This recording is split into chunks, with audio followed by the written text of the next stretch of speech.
탐사보도 외길 인생 20년. 주 기자가 제일 싫어하는 것은?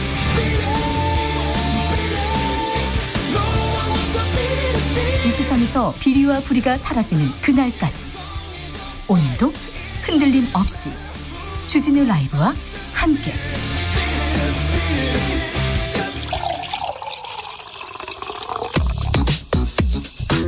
진짜 중요한 뉴스만 쭉 뽑아냈습니다. 주스 정상근 기자, 어서 오세요. 안녕하십니까.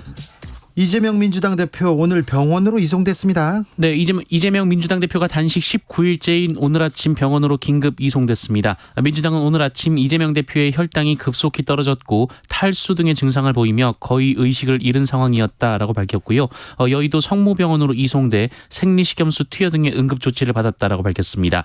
다만 민주당은 이재명 대표가 단식을 중단하겠다는 의사를 밝히지 않았다라고 밝혔습니다. 검찰은 이재명 대표에 대한 구속영장 청구했습니다. 네, 검찰은 오늘 이재명 대표에게 백현동 개발사업 특혜 의혹과 쌍방울그룹 대북 송금 의혹을 묶어 구속영장을 청구했습니다. 검찰은 이재명 대표에게 특정경제범죄 가중처벌법상 배임, 뇌물, 위증교사, 외국환거래법 위반 혐의를 적용했습니다. 그러면 체포동의안은 어떻게 됩니까? 네, 국회 일정을 고려하면 20일 본회의에서 보고되고 21일 표결되는 방안이 유력하게 거론되고 있습니다. 민주당에서는 한덕수 국무총리 해임 건의안 제출했어요? 네, 민주당은 오늘 오전 한덕수 국무총리 해임 건의안을 국회에 제출했습니다. 민주당은 국정이 총체적 혼란에 빠진 상황에서 총리가 국정을 총괄하지 못하고 있다라며 이런 시점에서는 총리를 비롯한 내각을 전면 쇄신해야 한다라고 말했습니다. 정치는 이렇습니다. 네. 경제는 더 걱정입니다. 그런데 추경호 경제부총리 경제 나아지고 있다고 밝혔습니다. 네, 추경호 부총리 겸 기획재정부 장관은 오늘 비상경제장관 회의를 주재한 자리에서 최근 우리 경제는 경기 둔화 흐름이 일부 완화하는 모습을 보이고 있다라는 진단을 내렸습니다. 추경호 부총리는 반도체 등 수출 부진 완화와 고용 개선 흐름 지속, 중국 관광객 증가 등에 대한 기대감이 있다라고도 밝혔습니다. 중국 경제가 좋지 않다고 하고요. 그 부분은 2부에서 저희가 자세히 살펴봅니다. 그리고 유가 계속해서 좀 올라간다고 하는데 물가도 걱정인데요. 제조업은 많이 불안한 모습이거든요. 네, 제조업 고용 부진이 이어지면서 올해 2분기 전체 취업자 중 제조업 일자리의 비중이 관련 통계가 집계된 이후 최저 수준으로 내려앉았습니다. 통계청의 통계에 따르면 올해 2분기 제조업 취업자 수는 445만 8천여 명으로 전체 취업자 중 15.5%에 그쳤습니다. 그런데 더 걱정인 거는요, 세금이 안 거쳐요. 세수 펑크 규모가 갈수록 커지고 있습니다. 네, 올해 국세 수입이 예상보다 59조 원가량 부족하다고 기획재정부가 발표했습니다. 59조 원이요? 네, 기존 전망치가 400조 5천억 원이었는데 이 실제로는 341조 4천억 원이 거칠 것으로 예상됐습니다. 59조. 그중에 법인세가 25조 4천억 원 덜 거쳤고요. 양도소득세 12조 2천억 원 이렇게 덜 거쳤습니다. 59조, 60조 가까운 세금이 펑크났는데 이거 나라 살림 잘하고 있는 걸까요? 할 수 있을까요? 걱정입니다. 인터넷 은행 부실 우려 이어집니다. 네, 카카오뱅크, K뱅크, 토스뱅크 등 인터넷 전문은행 3사의 건전성에 빨간불이 켜졌다라는 우려가 나왔습니다. 인터넷은행 3사의 신용대출 연체율이 출범 이후 가장 높은 수준까지 올라갔습니다. 네, 그래도 다른 은행들은 괜찮은 건지, 인터넷 은행 위기 오는 건지 이 부분에 대해서도 저희가 좀 따져보겠습니다. 김태우 전 강서구청장이 강서구청장 후보로 국민의힘 후보로 나서게 됐습니다. 네, 국민의힘 공천관리위원회는 어제 강서구청장 후보에 대한 당내 경선 결과 김태우 후보가 경쟁 후보들을 제치고 당선됐다라고 밝혔습니다. 이번 보궐선거는 김태우 전 구청장이 공무상 비밀누설 혐의로 대법원에서 징역형을 확정받으며 구청장직을 상실해 치러지는 선거입니다. 대법 확정 3개월 만에 8.15 특사로 이렇게 김태우 전 구청장은 특사 사면을 받았습니다. 그리고 8월에 사면 9월 공천이네요. 이걸 어떻게 봐야 될까요? 이게 법치인가요? 후한무치인가요? 계속 얘기가 나옵니다. 이게 법과 원칙인가요? 얘기 나옵니다. 귀책 사유가 있는 사람이 후보로 나왔습니다. 이건 내노란불 아닌가요? 이런 얘기도 계속 나오는데 국민들이 어떻게 판단할지 지켜보겠습니다. 자, 주진우 라이브에서는 김태우 강서구청장 전 구청장 뭐 후보로 나온다고 했을 때부터 저희가 인터뷰 요청을 드렸어요. 근데 고민하시는데 여러 이유로 좀 안 오시네요. 계속해서 좀 저희가 요청해 보겠습니다. 이거 무서운 데 아닌데 그냥 오셔도 되는데 잘 들어주는 건데 인터뷰는 제가 김태우 전 구청장 얘기를 좀 듣겠다는 건데 예, 그렇습니다. 최강욱 민주당 의원이 대법원에서 유죄 확정 판결 받았습니다. 네, 조국 전 법무부 장관의 아들에게 인턴 활동 확인서를 써준 혐의로 재판에 넘겨진 이 최강욱 민주당 의원에게 대법원이 징역 8개월의 집행유예 2년형을 확정했습니다. 이에 따라 최강욱 의원은 의원직을 상실했습니다. 이에 대해서는 잠시 후에 자세히 살펴봅니다. 김행 여가부 장관 지명자 주식 관련 의혹이 계속 나와요. 네, 김행 여성가족부 장관 후보자가 배우자가 보유했던 인터넷 매체 위키트리 운영사 소셜뉴스의 주식을 신우이에게 매각한 사실이 확인됐습니다. 공직자윤리법상 신우이는 주식 백지 신탁 대상 이해관계자는 아닙니다만 김행 후보자는 김건희 여사와의 친문서를 부인하면서 자신은 당시 위키트리와 무관했다라고 주장해왔는데요. 나는 무관해요. 그러면서 신우이한테 이렇게 넘겼다는 거죠?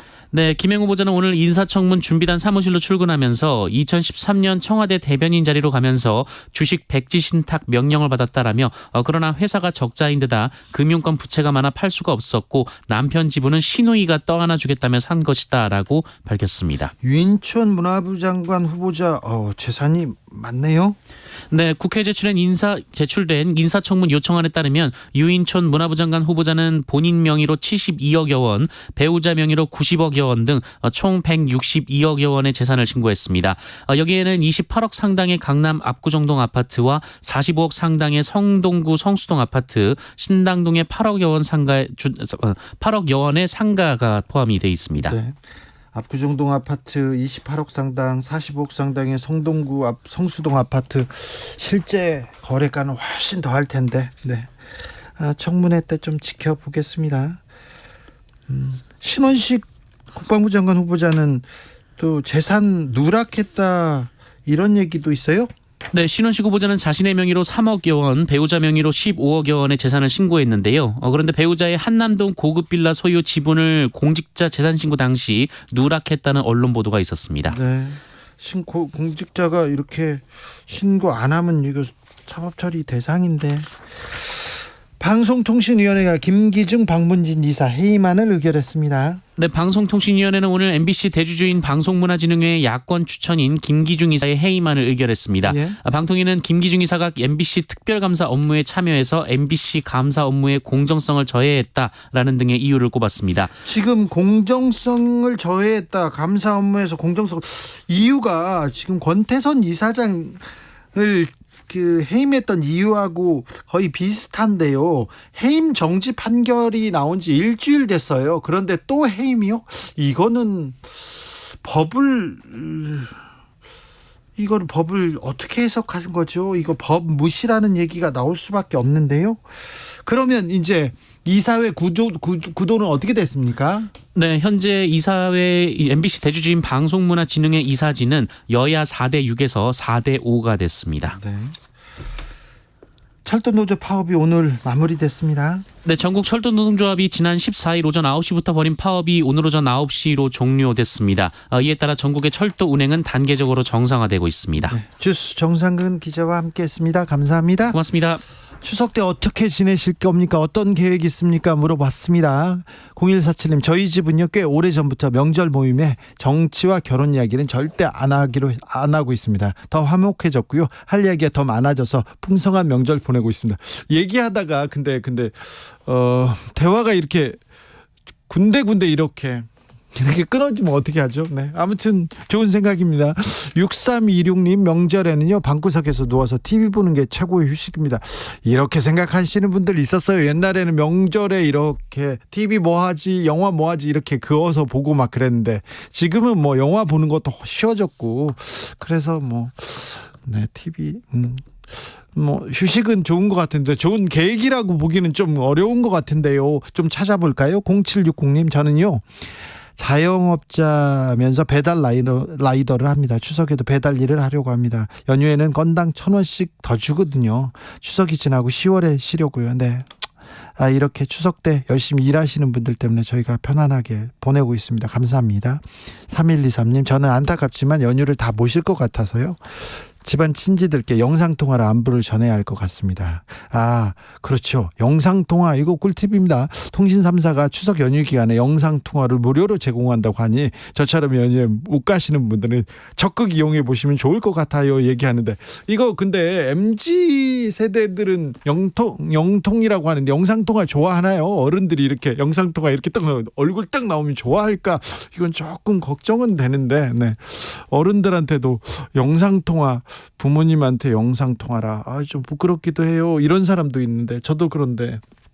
7910님, 전 갈 곳이 없기 때문에 화분 분갈이 해줄 거고요. 주진우 라이브 열심히 들을 겁니다 얘기하는데, 네.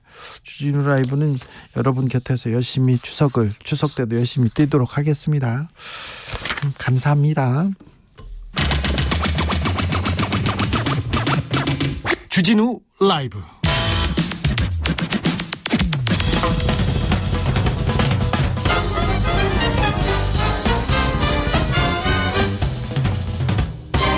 훅 인터뷰. 모두를 위한, 모두를 향한 모두의 궁금증 훅 인터뷰. 요양시설에서 노인 학대 사례 계속해서 나옵니다. 성폭력 사건이고요, 폭행 사건이고요, 방임 학대까지. CCTV가 있는데, 목격자들이 있는데 버젓이 이런 일이 계속 벌어집니다. 노인 인구는 계속해서 늘고 있는데 우리 사회 뭐 어떻게 해야 될까요? 어떤 준비해야 될까요? 건국대 사회복지학과 이미진 교수 연결했습니다. 교수님 안녕하세요. 안녕하세요. 네. 얼마 전에 충남의 한 요양원에서 노인 간 성폭력 사건이 있어서 매우 걱정됐습니다. 왜 이런 일이 발생했다고 보십니까? 지금 신문기사에 나온 내용을 토대로 이제 발생 원인에 대해서 생각을 해보면, 시설에서는 가해자와 피해자의 공간 분리가 중요하다는 점에 대해서 인지하지 못하고 있었던 걸로 보여지고요. 네. 하나의 이벤트로 보고 이것만 덮고 가면 된다, 이렇게 안이하게 인식했던 것 같습니다. 네. 우리나라 그 노인 요양시설을 보면 개인실이 아니고 대부분 4명이 같이 거주하는 다인실 구조로 돼 있거든요. 예. 그래서 이렇게 다인실 구조 하에서는 노인 사이에 폭력 및 학대가 빈번하게 일어날 수 있어요. 네, 그런데 이를 예방하기가 좀 어려운 측면이 있고요. 예. 만약에 이분들이 같은 방을 사용했다면 가해자, 피해자를 분리해야 되는데 공간이 부족했을 가능성도 있고요. 예. 같은 방을 사용하지 않더라도 같은 층에서 거주하게 되면 자주 만나시게 되겠죠. 그럼 예. 반복적으로 폭력 피해를 받을 수밖에 없는 상황이 발생하게 되고요. 지금 충남 요양원 사례를 보면 피해자분이 와상노인이시더라고요. 예. 그래서 저항을 할 수 없는 이런 굉장히 취약한 상태에 있는데 같은 공간에 계속 계시면서 폭력 피해가 재발됐던 걸로 보이고요.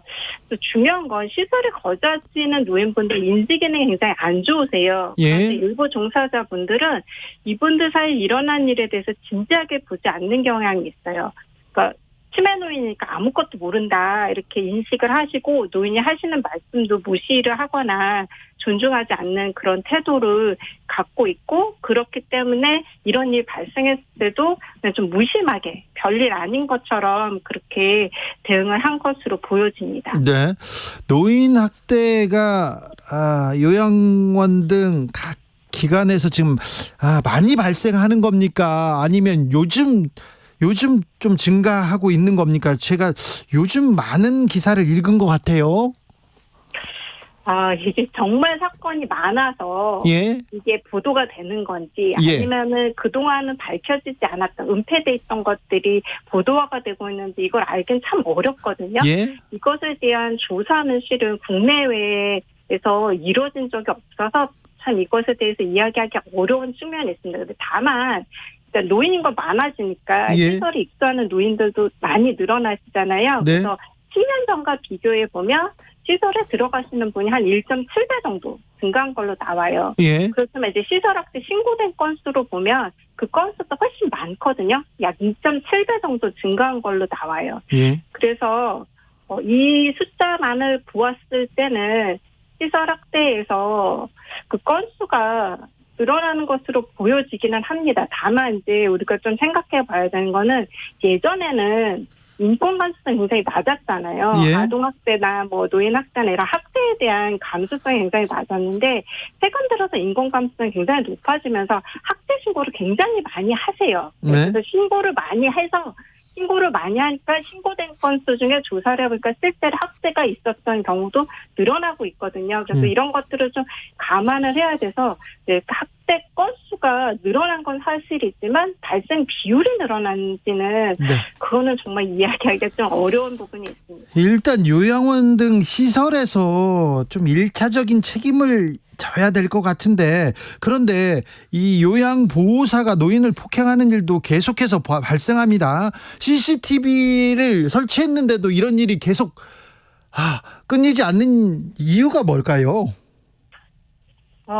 CCTV를 설치를 하면 네. 실은 어느 정도 예방 효과는 있지만 실은 CCTV는 뭐 음성은 녹음할 수 없기 때문에 정서적인 학대 이런 거는 발견하기가 어렵고요. 학대가 발생을 하는 이유는 실은 이제 그 종사자들이 노인에 대해서 잘 이해하지 못하거나 아니면 스트레스를 받았거나 그런 것들이 원인이거든요. 그래서 그런 것들을 예방하지 않고서는 학대를 예방하기는 어렵고 아까 말씀드린 것처럼 우리나라는 지금 다인실 구조로 돼 있거든요. 네. 4명이 같은 방을 쓰기 때문에 지금 대부분의 성인들은 방을 혼자 쓰거나 형제자매끼리도 방을 같이 쓰지 않으시잖아요. 네. 근데 4명이 같은 방에 있는 구조 자체가 굉장히 스트레스를 많이 받게 되는 상황이거든요. 그러니까 4명이 아니라 6명, 8명씩 한 네, 방을 쓰는 그런 경우도 많더라고요. 있습니다. 네, 그런 경우도 있습니다. 그러니까 노인들도 굉장히 스트레스를 받는 노인들을 돌보니까 종사자들도 굉장히 스트레스를 받고 계속 서로 간에 스트레스를 받고 폭력을 서로 이렇게 가하게 되는 그런 상황이 계속 발생할 수 있는 그런 구조적인 문제를 지금 갖고 있다라는 말씀을 좀 드리고 싶어요. 네, 아무튼 근데 요양보호사가 스트레스 받는다고 폭행을 저지르면 안 되죠. 저 스트레스 받는다고 그 사람 때리면 안 되는 거하고 똑같습니다. 김철용님께서 보건소, 요양병원 관리기구인데 정부가 방치하고 일을 제대로 안 하고 있는 거 아닙니까? 예, 안 하고 있는 거 아닙니까?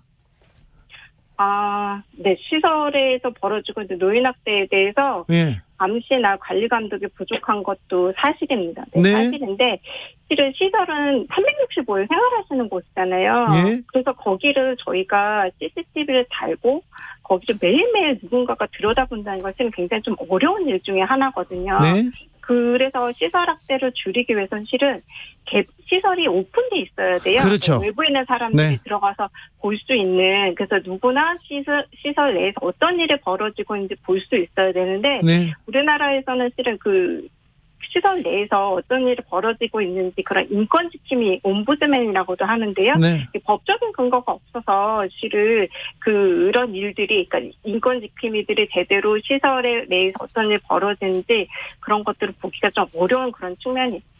김주리님께서 폐쇄된 시설에 인권 유린이 일어나니까 보호자 동의하에 방마다 CCTV 설치하고 시설을 개방해서 외부 봉사자 투입 그리고 정부기관 감찰을 제도화해야 합니다. 이렇게 얘기하는데 그렇죠. 가족이 CCTV라도 계속 보고 있을 수 있도록 좀 그렇게 함께 이렇게 감시까지는 아니더라도 같이 쳐다볼 수 있도록 이런 제도는 좀 만들어야 될 것 같습니다. 근데 한 가지 조금 제가 우려가 되는 상황 중에 하나는 스트레스를 받는다고 학대를 하면 당연히 안 되죠. 정말 잘못된 일인데 지금 그 시설에서 돌봄을 제공하시는 분 요양보호사분들인데요. 이분들은 실은 최저임금 수준을 받고 계시고요. 그리고 사회적인 대우가 실은 굉장히 안 좋고 그게 또 근본적인 문제예요. 네, 그 인식이 안 좋다 보니까 이분들은 실은 제가 인터뷰하면 요양보호사분들이 너무 억울하다는 말씀을 하시는 거예요. 그러니까 항상 학대 행위자, 잠재적인 학대 행위자로 매도되는 거에 대해서 굉장히 불쾌하게 생각을 하세요. 정부나 기관에서 이분들 대우 더 잘해줘야 됩니다. 그렇지만 대우를 못 받는다고 폭행 이거는 또 용서할 수 없습니다. 그런데 이 사법기관에 요양보호사 잘못한 거 이렇게 신고해도 처벌이 잘 안 되더라고요. 그거 참 이해가 또 안 돼요. 그런데 이분들이 잘못한 거, 그러니까 예를 들어서 폭행을 했다든지 그런 예. 잘못을 했을 때 처벌을 받아야 되는 건 맞는데요. 예. 분명히 이게 실은 집단으로 서비스가 이루어지지 않습니까? 예. 개개인 1대1 서비스하는 게 아니거든요. 그러니까 한 사람에게만 책임을 묻기가 되게 어려운 구조가 돼 있어요. 그래도 폭행한 사람들은 그거는 그 자리에다 두면 안 되죠. 네, 그건 맞습니다. 네. 네. 그런데 아무튼 그분들도 좀 근본적으로 이 직업에 굉장히 헌신하고 희생하고 가치 있는 일에 이렇게 종사하는데 좀 뭐라고 해야 돼, 보람되도록 좀 정부나 기관에서 좀 대우를 잘해줘야 될 텐데요. 네, 그러면 실은 저희가 네. 사회적으로 이분들에게 적정한 수준의 임금을 줄 수 있도록 그런 재정적인 지원을 해주는 거에 대해서 실은 사회적으로 인식이 바뀌어야 된다는 생각이 들거든요. 네. 그렇기도 한데요. 요양병원 네. 하는 사람들, 의사 선생님들이나 사장님들은요, 돈 많이 벌어갑니다. 사장님들이나 의사 선생님들, 그 선생님들이 그분들은 많이 벌고, 요양 보호사분들은 너무 이게 적게 가죠. 이거는 좀 문제가 있잖아요. 네, 그건 맞습니다. 네, 그래서 국가에서 실은 인건비 지출 비율이라는 걸 정해놨거든요. 예. 근데 그거를 지키지 않아도 어떤 제재도 실은 없어요. 그래서 이게 실은 예. 그냥 시설 학대 요 문제로만 볼 게 아니라 네. 장기요양 제도 자체랑 연결이 돼 있고 또 요양병원은 네. 또 다릅니다. 왜냐하면 여기는 요양보호사분들이 아니라 간병인분들이 실은 돌봄을 제공하고 있고요. 이 간병인분들은 병원의 직원분이 아니세요. 예. 그러니까 관리감독 책임이 없어요. 그래서 이 제도를 고치지 않고서는 네. 이 문제를 해결하기는 좀 어려울 것 같아요. 좀 여러 문제가 좀 보이는데요. 앞으로 또 고령화 사회 계속 될 건데, 일본이나 다른 선진국들은 어떤 좀 대책을 가지고 있습니까? 특별히 노인 학대 예방을 위해서는요? 저희가 지금 하고 있는 정책이랑 그렇게 크게 다르진 않은데요. 그러니까 CCTV를 설치한다든지 시설에 대해서 평가를 한다든지 네. 치매 노인을 분리시킨다든지 이런 정책들을 하고 있고요. 좀 이제 북유럽 국가 같은 경우에 시설이 외부에 굉장히 잘 개방이 돼 있고 저희처럼 대규모가 아니라 소규모 시설인데 굉장히 가정과 같은 환경에서 양질의 서비스를 제공을 해주고 있어요. 네. 그런 경우에는 노인들도 실은 문제 행동이 이렇게 줄어들기 때문에 스트레스 상황이 발생할 가능성이 줄어들고 그로 인해서 이제 학대가 발생할 가능성도 좀 줄어들고 있고 아까 말씀드린 것처럼 대부분의 국가들은 저희 같은 다인실 구조가 아니라 거의 1인실 구조예요. 네. 아니면 좀 많아도 2인실 구조. 네. 개인실로 좀 구조를 바꾸는 것도 저는 분명히 필요하다고 생각합니다. 정부 예산, 복지 예산이 더 필요한 것 같습니다. 네, 맞습니다. 차상호님께서 어머니가 요양보호사입니다. 근데 그분들이 욕하고 폭력을 먼저 쓰는 경우가 있습니다. 많아요. 성추행, 폭언, 폭행에 대해서 요양보호사도 보호해드려야 됩니다. 이분들이 또 폭력을 당하면 안 되죠. 이 부분에 대해서도 요양시설 그리고 정부에서 대책이 있어야 됩니다. 네, 맞습니다. 근데 그러니까 정말 노인분이 의도적으로 알면서도 그렇게 폭행을 하시는 경우도 있고요. 좀 어려운 점은 어떤 치매라든지 다른 질환으로 인해서 본인은 어떤 행동을 모르고 하시는 경우가 실은 있거든요. 네. 그래서 이제 그거를 잘 분별해내고 그런 것들에 대해서 잘 대응하는 그런 교육을 해야 되는데 이분들의 교육 시간이 네. 노동 시간으로 인정을 받지 못하기 때문에 그것도 제대로 잘못됐네요. 교육을 할 수가 없어요. 일단 그것도 문제입니다. 교육받고 그리고 또 이렇게 대처하도록 이렇게 훈련받는 거 그 부분에 대해서도 국가의 지원이 좀 필요한 것 같습니다. 참 어려운 숙제네요. 근데 이 숙제가 계속 늘어날 텐데 우리 사회가 고민해야 될 부분인 것 같습니다. 건국대 이미진 교수였습니다. 말씀 감사합니다, 교수님. 네. 교통정보센터 다녀오겠습니다. 정현정 씨. 네, 퇴근길 도로 상황입니다. 먼저 경부고속도로 서울 쪽으로는 대전터널 부근 3차로에서 밀리고 있고요. 비룡 분기점부터 천천히 갑니다. 주감휴게소에서는 고장난 차가 서 있고요. 신갈 분기점에서 서울 요금소까지는 5차로가 작업으로 막혀 있습니다. 양재 부근에서 반포까지 밀리고요. 서해안고속도로 서울 방향은 일직 분기점 4차로는 승용차 사고가 있어서 처리하고 있습니다. 서평택 분기점에서 화성휴게소까지 10km가량 막히고요. 반대 목포 쪽으로는 서해대교 부근 3차로는 작업을 하고 있습니다. 영동고속도로 인천 쪽입니다. 양재에서 용인 사이 8km가량 정체고요. 신갈분기점에서 광교터널까지 밀리고 있습니다. 안산분기점에서 고장난 차 서 있고요. 군자분기점에서 월곶분기점 사이가 밀리고 있습니다. 강변북로 일산 쪽으로는 한남대교에서 반포대교 사이 고장난 차가 서 있고요. 올림픽대로 잠실 방향으로 성산대교에서 양화대교 사이 3차로는 작업을 하고 있어서 정체가 심합니다. KBS 교통정보센터에서 정현정입니다.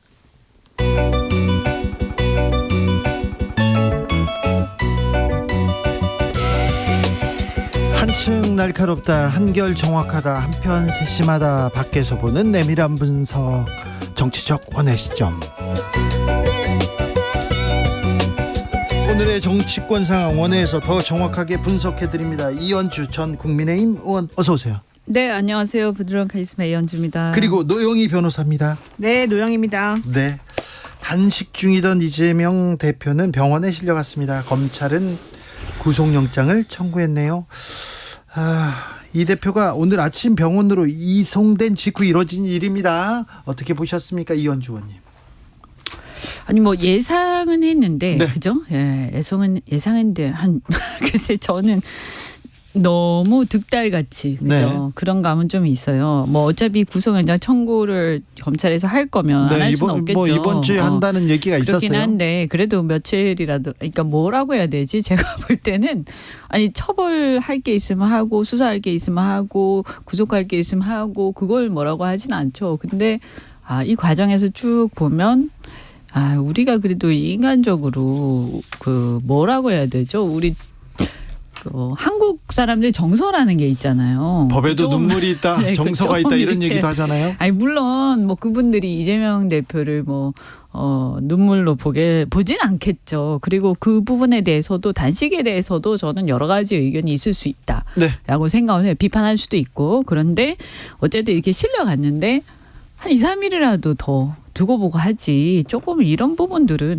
옛날에 이러지 않았는데 왜 이렇게 정치가 이렇게 됐나 이런 생각은 들어요. 노영희 네, 변호사님. 사실 꼭 오늘 그 시간에 했어야만 되는가. 이거는 사실은 네가 하는 건 다 쇼다. 너는 꼼수를 부리고 있다. 그런 건 안 통한다. 이제 이걸 보여주려고 하는 저는 일부러 메시지를 지금 그런 식으로 전달하는 거라고 생각해요. 지금 한동훈 장관이 하는 말이나 검찰이 하는 행동을 보면 한동훈 장관 바로 또 폼을 열었습니다. 네, 그러니까 뭐 수사받는 피의자가 뭐 단식해서 자해한다고 어쩌고 이러잖아요. 네. 그러니까 그 얘기는 무슨 얘기냐면 대한민국 제일 다수당의 대표를 사실은 협잡권이나 잡범으로 표현을 하는 거예요. 말하자면. 네. 말하자면. 그러면서 폄훼를 하고 특히 이재명 대표가 하는 그 메시지가 정말 아무짝에도 쓸모없는 억지다. 이런 얘기를 지금 본인이 이제 행동으로 사실은 보여주는 거거든요. 이렇게 되면 상대방이 어떠한 주장을 했는데 그 주장에 대해서는 전혀 언급하지 않고 전혀 감안하지도 않고 무조건 내 생각이 옳다. 너는 나쁜 놈이다. 이제 이 얘기를 국민을 향해서 외치는 건데 이거는 법무부 장관으로서는 정말 잘못된 거다. 유감 표시 정도는 해야 되는 것 같은데 너무 잔인한 그런 상황인 것 같고요. 이렇게 되면 사실은 되게 모욕적인 거거든요. 정말 모욕적이고 잔인한 것 같아요. 정말. 아니 뭐 저는 제가 보니까 되게 어리석은 것 같아요. 이렇게 해서 뭐 도움이 되나 그런 생각이 들어요. 그리고 설사 있잖아요. 마음속으로 그렇게 생각해도 그 얘기 굳이 안 해도 돼요. 네. 그렇잖아요. 그냥 사실은 이게 정치라든가 리더들의 어떤 그 미덕 같은 게 있잖아요. 네. 그래서 이 자체 뭐 예를 들어서 이 단식에 대해서 마음에 안 들 수도 있고 비판적으로 볼 수도 있어요. 네. 하지만 예를 들어서 이런 거 있잖아요. 우리가 장례식장 같은 경우에는 정말 사이가 안 좋은 사람이라도 가서 위로하잖아요. 네. 그죠? 그리고 경사에는 가서 축하도 하고 네. 아니, 속으로 그렇게 축하 안 하고 위로 안 해도 겉으로는 그런 예의를 이렇게 표시를 한단 말이에요. 그래서 이게 저는 기본 어떤 관계가 완전히 깨졌구나. 정치에서의 도의라든가 이런 거.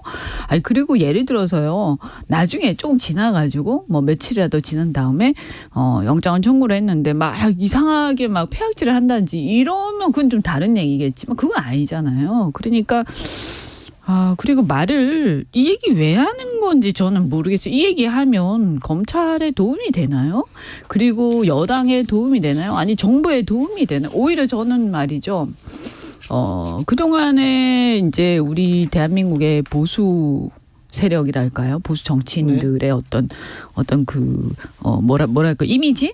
뭐 이런 것들이 약간 고리타분하고 답답하고 굉장히 뭐 나쁘게 얘기하면 꼰대 같은 그런 게 있지만 그럼에도 불구하고 이렇게 또 요럴 때는 좀 이렇게 서로 얘기 좀 안 하고 자제도 해주고 네. 이런 것들이 있었거든요. 예. 그런데 제가 왜 그러냐면 제가 얼마 전에 우리 당 지지자였던 어르신들을 몇 분을 만났는데 이 얘기 하시는 거예요.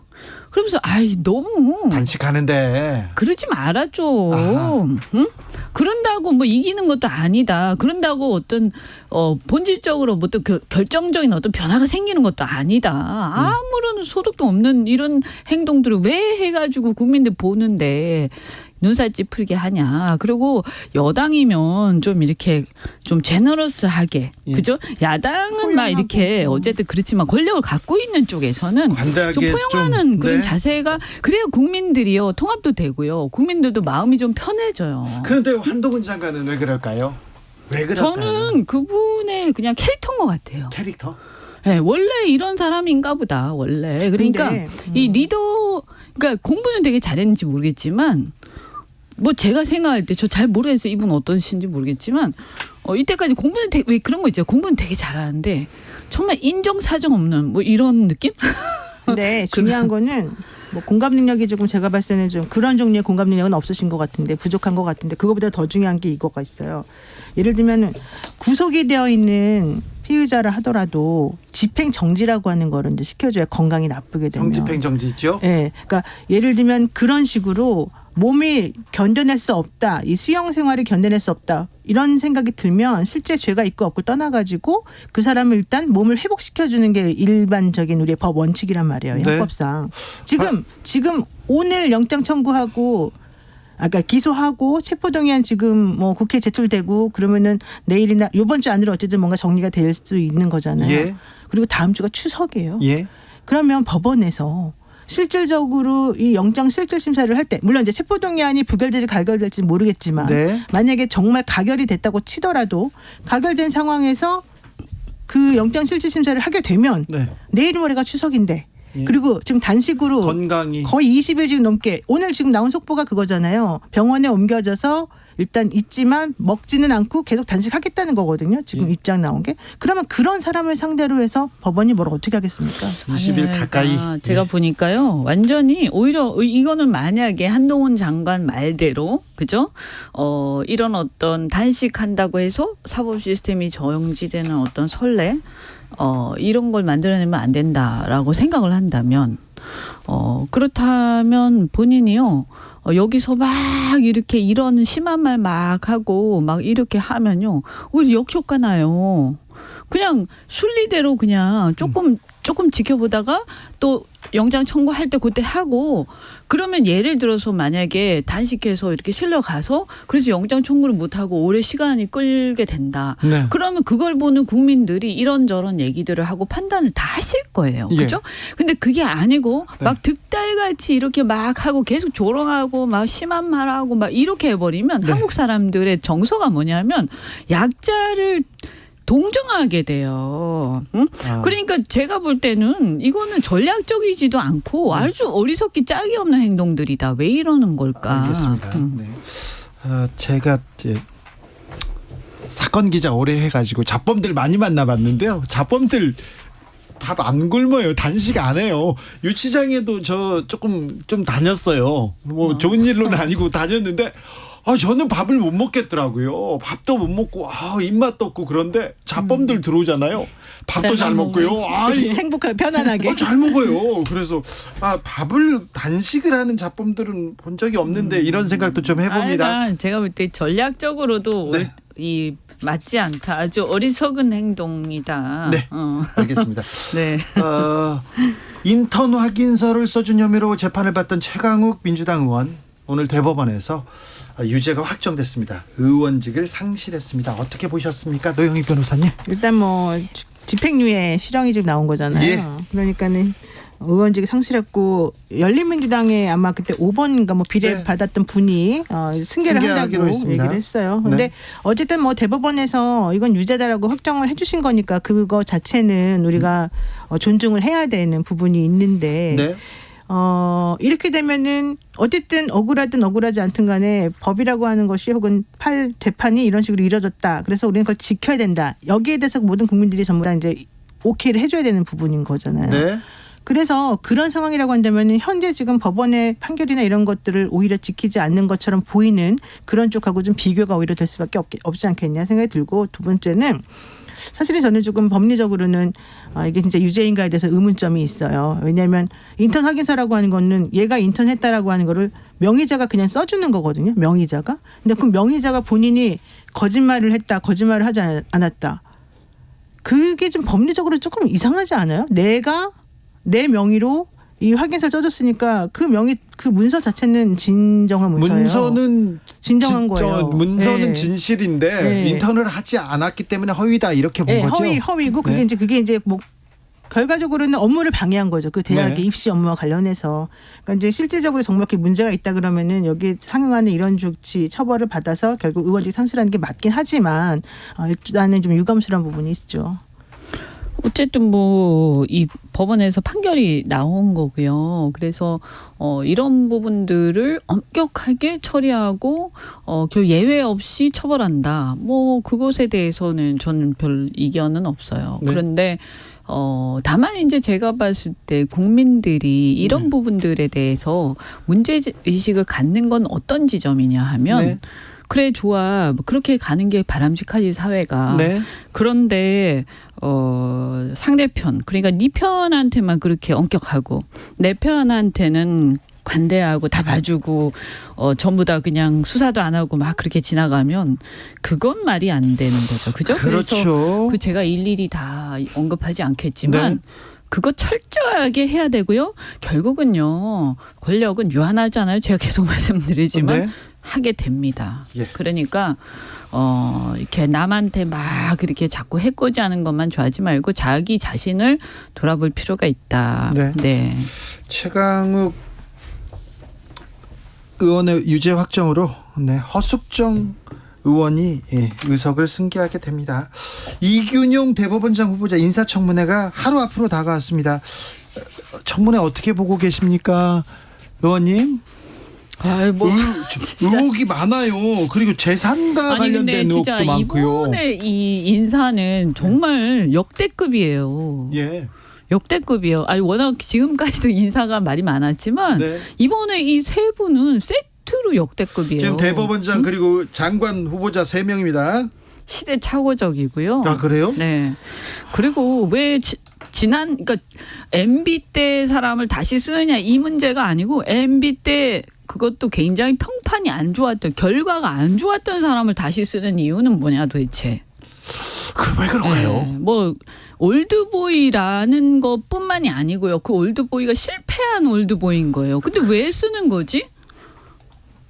뭐지? 그러면 그 실패한 거에 대해서 뭔가 생각이 좀 있나? 다시 좀 한번 해봐라 이런 게 아닌 이상은 예를 들어서 블랙리스트 의혹 예. 블랙리스트 절대로 있어서는 안 된다라고 생각하면 절대로 쓰면 안 되는 거죠 이번을. 그죠? 저는 기본적으로 이균용 후보자에 대해서는 좀 할 말이 조금 있는데 네.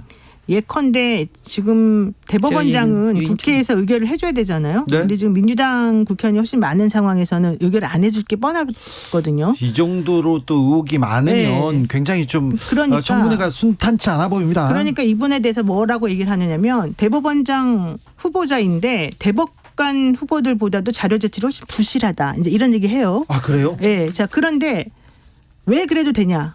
이균용 후보자 입장에서는 물론 뭐 그분의 내면은 내가 잘 모르겠지만 어차피 나는 안 될 가능성이 많다라고 생각한다는 거예요. 아, 그래요? 그러면 굳이 내가 여러 가지 자료를 다 내면서 어차피 안 될 텐데 이런저런 자료를 내면서 내 무덤을 팔 필요는 없다라고 생각할 수도 있지 않겠느냐. 이제 개인적인 생각입니다. 이거는 저의 개인적인 생각. 근데 지금 법조계에서는 제가 그래서 판사님들하고도 좀 얘기를 해보고 또 다른 분들하고도 많이 얘기를 해봤는데 이분이 안 될 가능성이 높다라는 쪽에 좀 더 의견들이 많더라고요. 그러면 제가 봤을 때 이분 입장에서는 처음에 후보자로 지명됐을 때는 오히려 기분이 좋았을 수 있지만은 오히려 지금 상황에서 보자면은 이거는 나에게는 좀 재앙이다 이렇게 생각될 가능성이 좀 있고 그러려면 안 될 때를 대비해서 내가 너무 많은 정보를 공개하는 건 옳지 않다 생각할 수도 있을 것 같아요. 아예 그렇게 전략을 그렇게 들고 나온다고요? 그러니까 제가 만약에 개인적으로 제 그건- 개인적으로 그런 생각이고 개인적인- 제가 만약 이균영 후보자라면 저는 그렇게 할 것 같아요. 개인적인 지금 네. 노 변호사님 네, 학설입니다. 저의 그렇게 개인적인 분석입니다. 생각이에요. 예, 예. 아니 근데 왜 꼭 친분 있는 사람을 해야 돼? 그러니까 이게 지금 그렇죠. 예, 그 풀이 없는 거잖아요. 김행 후보자는 장관 후보자는 김건희 여사 친분을 부인하다가 오히려 논란이 막 커지고 있어요.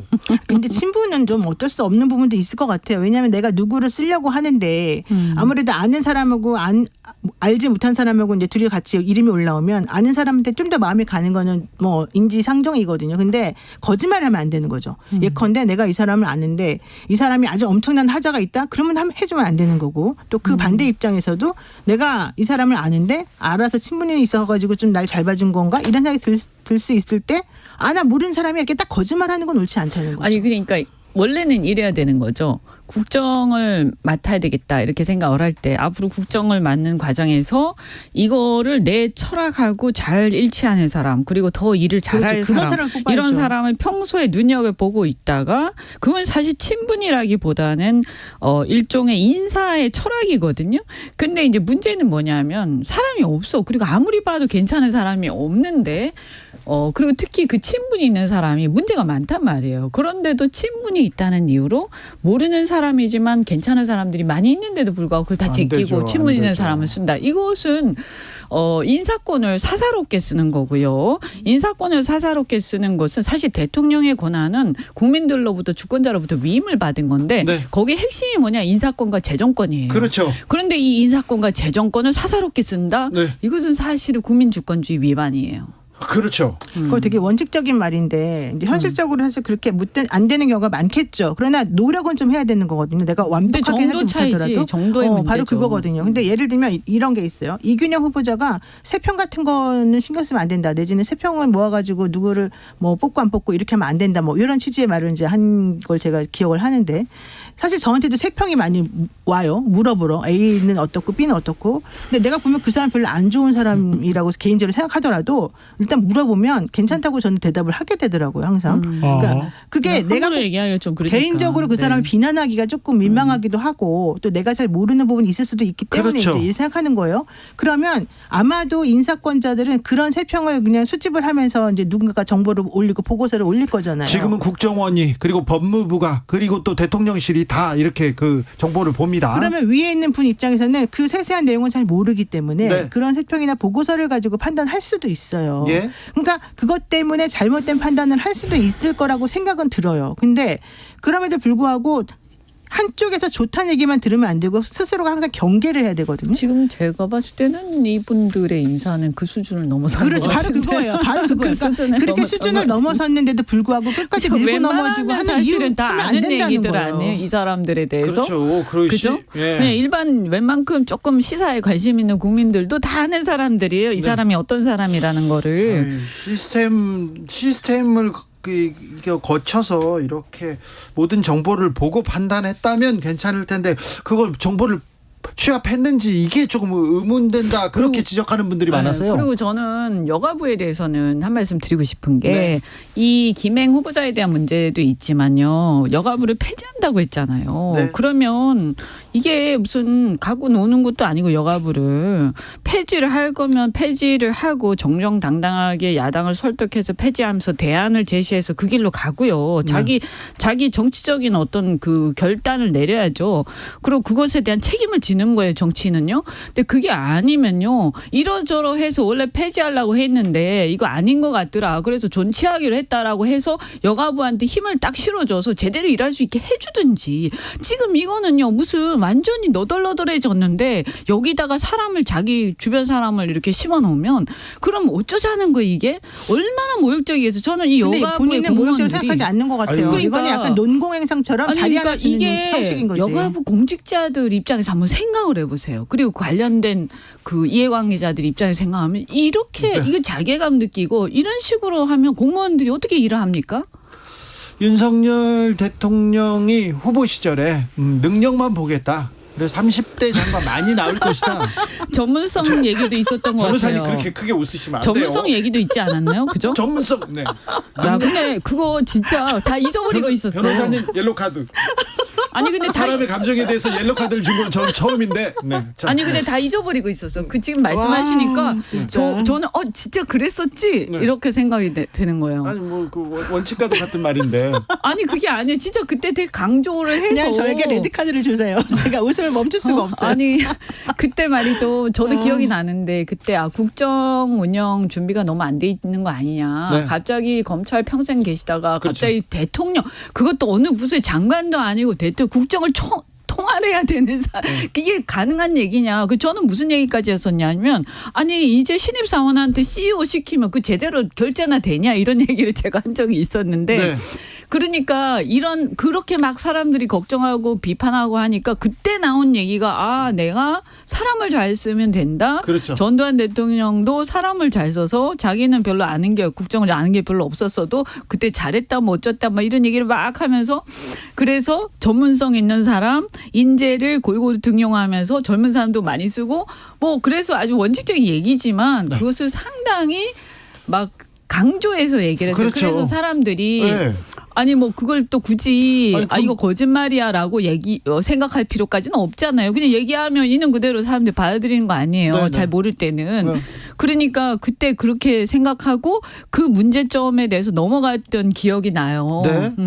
그렇죠. 사람을 잘 쓰면 되지. 전문가들을 잘 등용하면 되지. 이렇게 왜 얘기하는데. 어떤 면에서 보면 국정 운영 준비가 전혀 안 돼 있기 때문에 안 된다라고 비판했던 당내에서 저 같은 사람들의 입장에서는 그렇게 얘기를 해서 사실은 논리 어떻게 뭐라고 하기가 뭐 했었는데 결국은 보면 하나도 안 지키고 있는 거 아닙니까? 아니 그 얘기 저는 잊어버렸어요. 너무 가물가물해서 너무 자연스럽게 아예 그냥 전혀 그런 얘기 안 한 사람처럼 막 지금 다들 하시니까 네.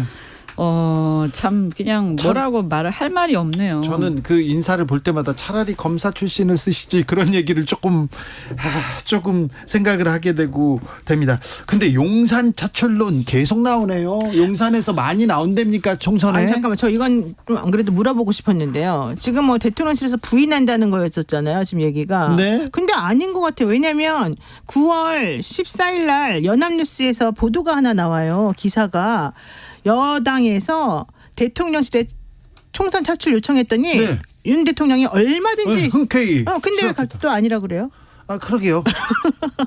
이철규 사무총장이 그런 적 없다 이렇게 해서 진화를 했는데 어쨌든 용산에서는 몇 월 달에 그만두느냐를 가지고 서로 논의들이 있대요. 그러니까요. 네, 뭐 네. 이진복, 주진우 그런 사람들 이름이 네, 많이 네, 다 나온다면서요. 나와요, 이름이. 그렇다면서요. 아니 그러니까 결국 뭐냐면 이런 거예요. 내가 어떤 조직에 몸을 담고 있다가 네.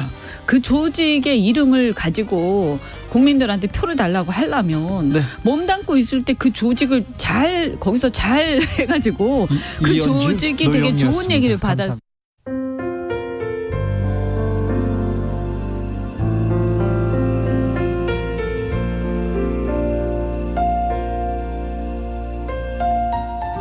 KBS 라디오 연중기획 희망충전 대한민국 552번째 이야기.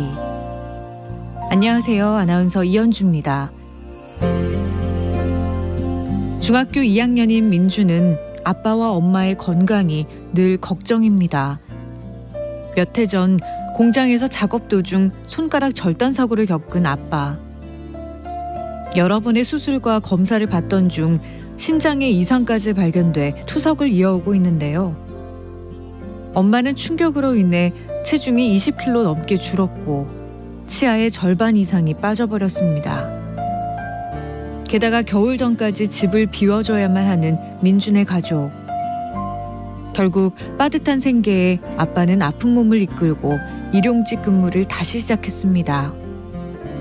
점점 야위어가는 엄마와 언제 쓰러질지 모르는 아빠. 민주의 마음은 하루하루 불안하기만 합니다. 민준의 가족이 좀 더 안정된 삶을 살 수 있도록 여러분이 관심과 사랑을 보내주세요. 여러분의 따뜻한 손길이 희망의 빛이 됩니다.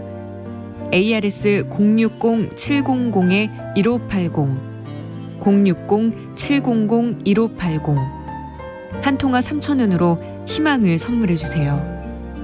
KBS 라디오 연중기획 희망충전 대한민국은 초록우산 어린이재단, 인탑스 주식회사 그리고 청취자 여러분과 함께합니다. ARS 060-700-1580 한 통화 3,000원입니다.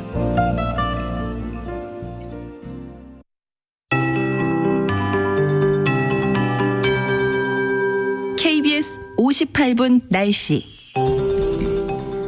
오늘 밤부터 내일 아침 사이 동해안을 제외한 전국 대부분 지방에 가시거리 200m 미만의 짙은 안개 끼는 곳이 있겠습니다. 그 밖에 경기 북부와 강원 산지, 경남 해안의 안개도 비교적 짙겠습니다. 잦은 비로 수증기가 가득한 가운데 밤사이 기온이 떨어지기 때문에 이렇게 안개가 자주 발생하는데요. 내륙의 강이나 호수, 골짜기 주변에서 더욱 주의하셔야겠습니다. 항공기 운항에 차질이 있을 수 있어서 내일 운항 정보 확인하시는 게 좋겠습니다. 오늘 오전 10시 때부터 이따금씩 소나기가 내린 바 있습니다. 오늘 밤까지 전국적으로 5에서 30mm가량의 소나기가 예상되는데요. 영동, 영남은 최대 40mm 내외, 특히 경북 남부 내륙에는 최대 60mm 정도 쏟아질 걸로 보여집니다. 돌풍과 함께 천둥, 번개 치는 곳도 있겠고요. 높은 산지에는 쌀아고박이 떨어질 수 있으니까 각별히 주의해 주셔야겠습니다.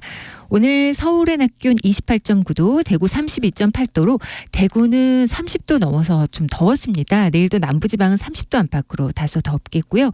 내일 오전부터 낮 사이 중부지방은 흐리고 남부지방 가끔 구름 많이 낀 가운데 중북부 지역으로 5mm 안팎의 비가 조금 내릴 수도 있겠습니다. 내일 서울의 아침 기온은 21도, 낮 최고 기온은 27도 정도로 보고 있습니다. 지금 서울의 기온은 26.5도입니다. 강혜종입니다.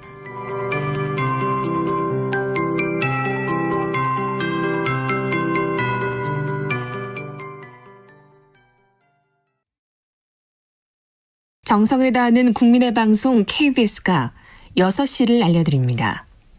AM 711kHz, FM 97.3MHz, KBS 1라디오입니다.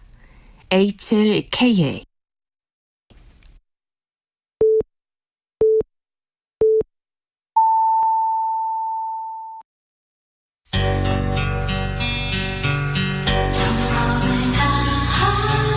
정성을 다하는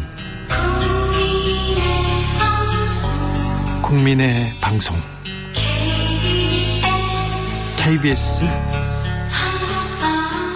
주진우 라이브. 그냥 그렇다고요. 이 시각 라디오 정보센터 뉴스입니다.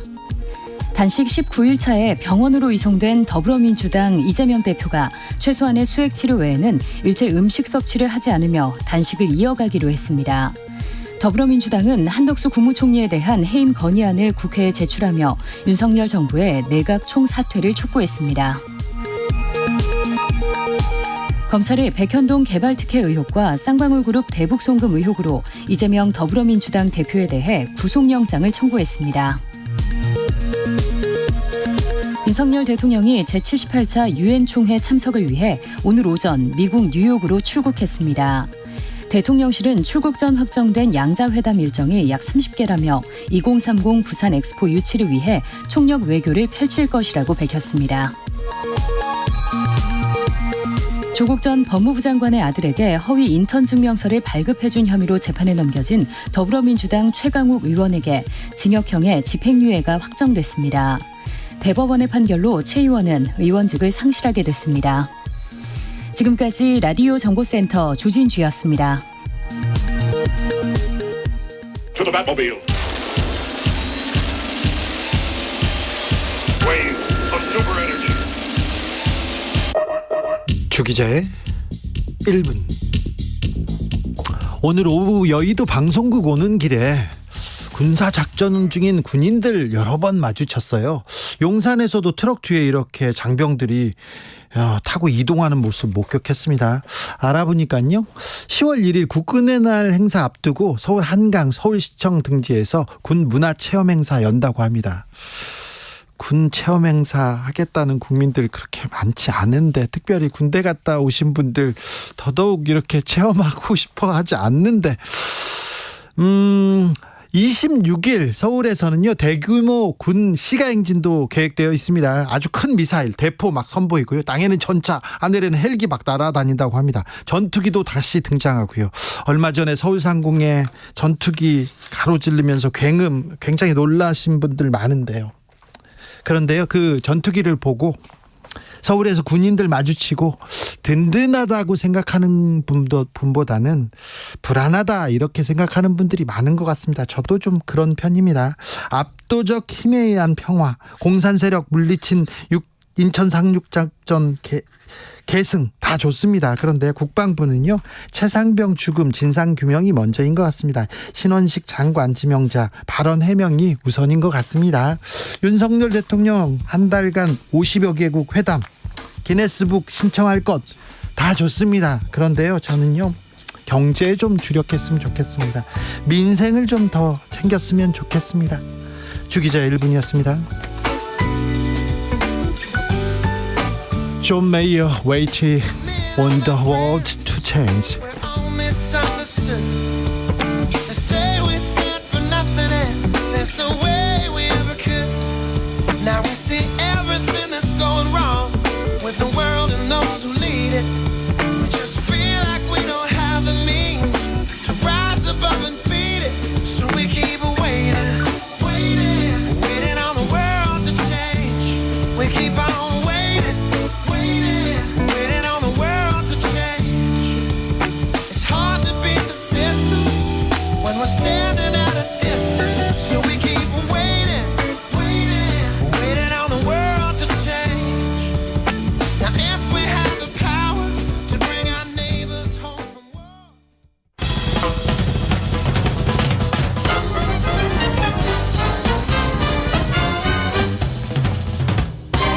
훅 인터뷰.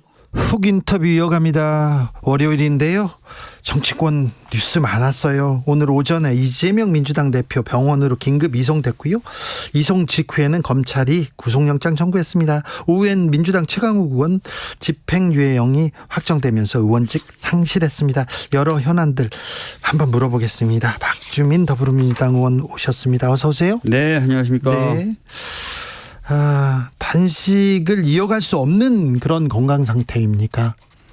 그러니까 사실 오늘 아침에 제가 대표실에서 뵀을 때는 의식이 없는 것처럼 보였고, 네. 그래서 이제 병원으로 실려가셨는데 생리식염수 정도만 링겔로 지금 맞으신 상태에서 단식을 이어가시겠다고 지금 말씀을 하고 계신 것으로 그렇게 알고 있습니다. 네, 네. 단식을 이어간다고요? 네. 의료진에서 경고하고 그랬잖아요. 예, 뭐 의료진 경고야 뭐 15일차 되는 때부터 계속 나왔던 겁니다. 그리고 네. 뭐 종종 지금까지 보면 네. 15일 이후부터 계속 상태가 안 좋았던 때들도 많았고요. 예. 예, 그랬습니다. 입원하자마자 입원하고 얼마 안 돼서 검찰에서 구속영장 청구했습니다. 네. 이 구속영장은 어떻게 보십니까? 뭐 전에도 사실은 이제 이재명 대표를 겨냥한 수사에 대해서 제가 여러 번 반복해서 평한 적이 있는데요. 사실 뭐 뚜렷한 물증도 지금 발견하지 못한 채로 1년 넘게 지금 탈탈 털고 있지 않습니까? 상당히 좀 정치적 수사다라고 보고 있고 이번에 이제 쌍방울 대북송금 대납 관련된 조사에서도 대표도 강조했다시피 물증 하나 제시를 못했다는 거예요. 그래서 과연 이 수사가 제대로 된 수사냐 네. 저는 그렇지 않다고 보고 이렇게 영장 치는 것 자체가 좀 굉장히 정치적이다 이렇게 보고 있습니다. 정치적이요? 네. 자, 국회로 체포동의안이 넘어올 것 같습니다. 21일, 25일 얘기 나오기도 하는데요. 네. 그러면 민주당 어떻게 합니까? 그러니까 제 개인적인 입장은 뭐 아침에도 좀 말씀드렸으니까 저는 부결해야 된다는 입장이고요. 다만 당에 아직 여러 분분한 의견이 있는 것이 사실입니다. 분분합니까? 예, 그래서 그 부분은 이제 대화와 이런 것들을 통해서 좀 정리를 해나가야 될 필요가 있다고 보여집니다. 네. 예. 단식을 두고 여러 군데에서 또 얘기가 또 분분합니다. 한동훈 장관이 네. 수사받던 피의자가 단식해서 자해한다고 해서 이 사법 시스템 정지돼서는 안 된다. 앞으로 자범들도 다 이렇게 하지 않겠냐 이런 얘기했는데 한 장관의 얘기는 또 어떻게 보세요? 저는 진짜 한 장관이 이런 식으로 얘기하는 이유를 잘 모르겠어요. 사실 이제 우리 이재명 대표의 단식이 어떤 그 사법적인 그런 것에 대한 뭐 소위 말하는 방탄 이런 것들 위한 게 아니잖아요.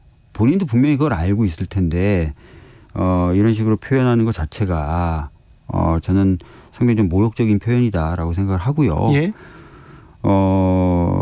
최소한 이제 국무위원으로서 또 법무부 장관으로서의 어떤 표현을 좀 찾는 것이 좀 필요하다고 봅니다. 저는. 그래요? 예. 단식 이제 누구라도 좀 손을 잡아야 되는데 여당 지도부는 전혀 꼼짝하지 않습니다. 저희는 누차 강조하지만 뭐 여당이나 대통령실에 대해서 뭔가 구걸하거나 그런 게 아닙니다. 저희들이 진짜 요구하는 거는요. 네. 국정 기조를 좀 바꾸라는 겁니다. 네. 지금 여러 뭐 여론조사에서 나오는 것처럼 많은 국민들이 지금 정부와 여당의 어떤 행태 또는 정부 운영 기조에 대해서 찬성하고 계시지 않아요. 예. 걱정하시는 분들 많고요. 화나 계신 분들 많습니다. 네. 국정 기조를 좀 바꾸라는 거예요. 민생도 좀 챙기고 외교에 있어서도 실익을 좀 챙기고 이념으로 국민들을 갈라치게 하는 거 이제 좀 그만하고 네. 그런 것들을 하는 것. 네. 그러면 아마 우리 대표는 뭐 단식 당장 풀죠. 대통령실에서 누가 단식하랬냐 이런 얘기 하던데요. 본인들이 지금 굉장히 잘하고 있다고 생각하나 봐요. 본인들의 태도를 좀 바꾸라고 저렇게 절절하게 단식을 하는데 네. 본인들은 엄청 잘한다고 생각하나 봅니다. 네. 네. 그러니까 지금 이렇게 국정기조가 많은 국민들의 지지를 못 받는 거죠. 네. 네. 문재인 전 대통령이 9월 19일 행사차 서울을 방문할 예정인 것 같습니다. 네. 병문안 올까 주목되는데요. 어떻게 될 것 같습니까? 뭐 저는 뭐 요런 부분은 제가 잘 모르겠는데요. 뭐 네. 병문안 충분히 갈 수 있고 또 갈 필요도 있겠죠. 예. 예. 알겠습니다. 오늘 한덕수 총리 해임 건의안 제출했습니다. 맞습니다. 예. 네. 그리고 내각 총사퇴 요구하셨습니다. 네네네. 민주당이 이 단식 정국에서 이 카드를 끌고 꺼낸 이유는요? 그러니까 사실 이 얘기하니까 갑자기 뭐 국민의힘에서는 화성에서 무슨 얘기하는 것 같다 이렇게 얘기하는데 한번 지금 보십시오. 예를 네. 들어서 최근에 해병대 최상병 사망 네. 사건 이종섭 장관 잘했습니까? 잘 못했죠. 못했죠. 이상하죠. 예. 자, 그다음에 원희룡 장관 네. 서울 양평간 고속도로 갑자기 자기가 권한도 없으면 백지화하겠다고 국민들 상대 성질 내고 네. 잘했습니까? 잘 못했죠. 아니잖아요. 예. 보훈부 장관 이념으로 지금 국민 갈라치기 하고 있죠. 그다음에 이상민 장관 이태원 참사뿐만 아니라 오송부터 시작해서 여러 가지의 어떤 안전 태세가 잘못된 부분들에 대한 최소한의 정치적 책임이라도 좀 져야 되는 사람 아니겠습니까? 네. 예. 그리고 지금 교체되겠다고 거론되고 있지만 잼버리 파행 여가부 장관. 그러니까 그다음에 일본의 후쿠시마 오염수 방류에 대해서 한마디 못하고 있는 외교부 장관. 진짜 저는 제가 봤을 때 제대로 국민들의 목소리를 듣고 국민들을 위해서 일을 한다고 하기가 어려운 장관들이 수두룩 빽빽합니다. 이게 다 싸가지고 하나하나 해임 건의안 내거나 하기 어려우니 국무총리를 대표로 얘기한 거고 국정쇄신하라라고 얘기하는 겁니다. 그리고 네. 재경부 장관 어떻습니까? 지금 세수 추계 저 정도 과거 우리 정부에서 빵꾸 났으면요. 당장 모든 매체들에서 당장 내려가라 그럴 거예요. 걱정인데요. 지금 근데 아무 잘못 없다는 거지 않습니까 지금. 아니 59조 원이나 이거 네. 부족한데요? 이런 게 어디 있습니까 이런 게. 네. 알겠습니다. 네. 이슈가 한두 개가 아니에요. 네. 네. 현안이. 네. 빵꾸는 펑크를 바꿀게요. 아 죄송합니다. 네. 예. 김기현 국민의힘 대표가 병원 이송된 이재명 대표한테 단식 중단하라. 이제 건강 회복해가지고 민생 논의하자 이렇게 얘기했습니다. 먼저 좀 바뀌는 태도 좀 보여주면 안 될까요? 단식 중단에 건강 회복하면 그때서야 한번 논의해 볼게. 그런 것을 바라고 좀 단식하시는 게 아니에요. 국정 기조 지금 바꿀 생각이 없는데 잘한다고 생각하시는 것 같은데요. 모든 걸 다 자기네들은 잘한다는 거죠. 심지어 이종섭 장관마저도 아무런 잘못이 없다라고 지금 얘기하고 심지어는 이종섭 장관을 대사로 임명해서 외국에 보내버리겠다는 거잖아요. 이렇게 하는 게 어디 있습니까 도대체. 예. 지난 금요일 감사원에서 문재인 정부 통계 조작 의혹이 있다 이렇게 네. 감사 결과 내놨습니다. 네. 어찌 보셨습니까? 사실 뭐 세세하게 다 이제 평가하기는 제가 좀 시간이 부족한데요. 네. 예를 들어서 지금 부동산 관련된 통계 같은 경우에 KB에서 내는 주택 통계 내가 있죠. 그게 맞다는 전제하에 예. 그거하고 다른 부동산원의 통계가 조작됐다고 보는 거지 않습니까? 아니 두 개의 통계가 있죠. 예. 계속해서 그 통계치가 두 개씩 나왔죠. 네. 그러니까 KB 통계라는 민간 통계가 보다 더 정확하다. 네. 그럼 그런 추세로 부동산원의 통계가 나와야 되는데 그렇지 않고 이게 그래서 잘못된 거다라는 전제로 설명을 하고 있는데 사실은 통계라고 하는 것은 표본을 어떻게 하고 어떤 분석 방법을 쓰느냐에 따라서 다른 거지 않습니까? 그래서 전문가들조차도 KB 그 통계가 맞다는 전제하에 이렇게 평가하는 것 자체가 안 맞는다라고 얘기를 하고 있어요. 그래서 네. 이런 부분도 다 이제 어차피 그 수사 요청을 했으니까 그 수사나 또는 재판 과정을 통해서 밝혀져야 된다고 생각을 하는데 네. 재미있는 거는 아예 한 1년 반 뭐 이전도 전부터 조작이다라고 여론몰이부터 시작하잖아요. 네. 그 감사원이 감사한 다음에 중간 결과를 내요. 최종 결과도 아니고. 예. 근데 똑같은 그 당시에 애초에 문제 제기했던 거하고 똑같은 결과를 내요. 이런 게 너무 많이 반복이 됐어요. 예. 뭐 그래서 특히 이제 권익위 같은 경우에 중간 결과하고 다른 최종 결과가 나왔죠. 네. 예. 그래서 이런 식의 감사원에 마치 그가 청부를 받아서 감사하고 결과조차도 청부받은 것과 비슷하게 나오는 이런 흐름 자체가 전 매우 좀 부당하다. 이런 부분도 나중에 좀 바로 잡힐 것으로 보인다라는 말씀을 좀 드리겠습니다. 네. 예. 최강욱 의원은 오늘 대법원 확정 판결로 의원직을 상실했습니다. 네. 사실 뭐 최강욱 의원님이 나와서 소회를 밝히면서 대법원 판결에 대해서 존중한다 뭐라고 말씀을 하셨어요. 뭐 그렇죠. 뭐 존중할 수밖에 없는 상황인데 근데 아쉬움은 있어요. 이 판결에. 그러니까 쟁점이 없었던 판결이 아닙니다. 예. 특히 이제 압수된 하드디스크에 대해서 포렌식 작업을 할 때 정점식 교수의 참여권이 보장이 안 된 부분이 있어요. 저는 이 부분은 법리적으로도 좀 깊이 따져봐야 되고 오히려 원래 이 하드디스크에 담겨 있었던 파일과 관련된 사람의 참여권을 보장하는 방향으로 판례가 정립돼 나가는 것이 저는 좀 더 바람직하다고 생각하는 사람입니다. 네. 지금 입법도 그런 식으로 좀 개선이 되려고 하고요. 그런데 전원합의체까지 확인을 수립을 해서 판례 변경 등을 통해서 이런 쪽으로 더 나갈 수도 있는데 그러지 못했어요. 그래서 그런 부분 되게 아쉽고 그렇습니다. 예. 민주당 의원들은 모여서 요새 어떤 얘기합니까? 답답하다 이런 얘기 많이 하던데요. 민주당 의원들 뭐 모여서 요즘에 하는 얘기가 예. 여러 가지 얘기가 있는데요. 네. 저 같은 경우는 주로 이제 하는 일이 을지로 위원장이고 그다음에 최수근 상병 관련된 TF 네. 단장이에요. 네. 그래서 TF 단장으로서 특검이 꼭 됐으면 좋겠다. 그다음에 이왕이면 국정조사도 좀 해서 네. 대통령이 거부권 행사하지 못한 명분이 좀 쌓였으면 좋겠다는 얘기를 많이 하고 네. 그런 회의를 많이 하고요. 을지로 위원장으로서는 최근에도 보면 노조분들이 파업을 또 많이 하시고 예. 노조법 2, 3조 통과도 원하시니까 특히 노조법 2, 3조가 꼭 국회에선 가결이 됐으면 좋겠다. 네. 이런 얘기들 많이 하죠. 아니 국회 다수당이에요. 180석 네. 가까운 의석을 가지고 있는데 왜 민주당은 이렇게 무력한가? 무기력해 보인다 이런 얘기도 많이 듣습니다. 그 어떻습니까?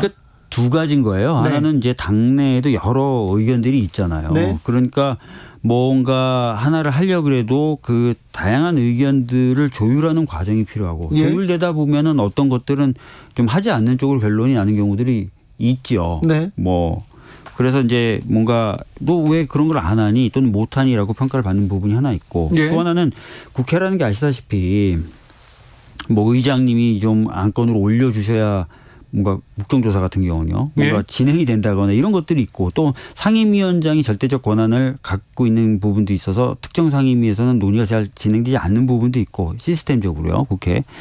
그런 것들이 이제 겹치는 거죠. 겹치다 보니까 어떻게 보면 단일 대우처럼 움직이는 정부에 비해서 국회는 굉장히 지리멸멸하고 역할을 못하는 것처럼 보여지는 부분도 있습니다. 네. 하여튼 양쪽의 문제 중에서 특히 이제 우리 당내에서의 어떤 분분함을 좀 정리하는 과정 이런 것들을 이제는 저희가 네.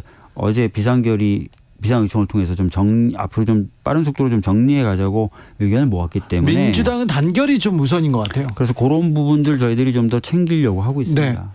그런데 민주당한테 의석이 얼마나 더 있어야 이렇게 힘을 가지고 전국을 주도하고 국회에서 법안도 빨리 내고 패스트트랙에도 올리고 하고 싶은 일을 할 수 있을까요?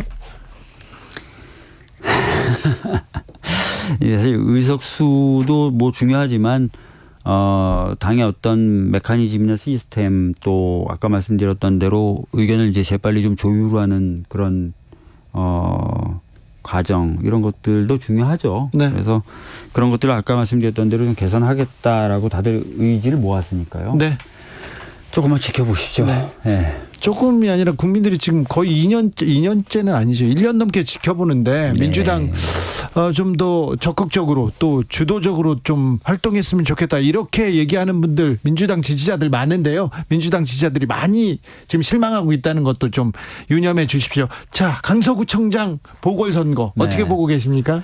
아니 이제 되게 재밌는 게 예. 오늘 그 저희 당 원내대표가 교섭단체 연설을 했어요. 네. 근데 연설을 하는 여러 가지 주제에 대해서 국민의힘이 막 야유를 하잖아요. 그래요. 뭐 이렇게 하잖아요. 네네네. 근데 이 전 강서구청장이 이번에 네. 출마한 거에 대해서 얘기하니까 저쪽도 갑자기 조용해지더라고요. 아, 그래요? 제가 느끼기에는. 네. 그러니까 본인들도 약간 좀 야 이거 좀 그런데 이거 내로남불 바로 걸리는 텐데. 내로남불 정도가 아니죠. 그러니까 네. 예를 들어서 어떤 당이 잘못해서 보궐선거가 이루어졌는데 그 당의 다른 멤버가 나오는 것도 사실 욕을 많이 먹었고 국민의힘이 많이 욕을 했잖아요. 네.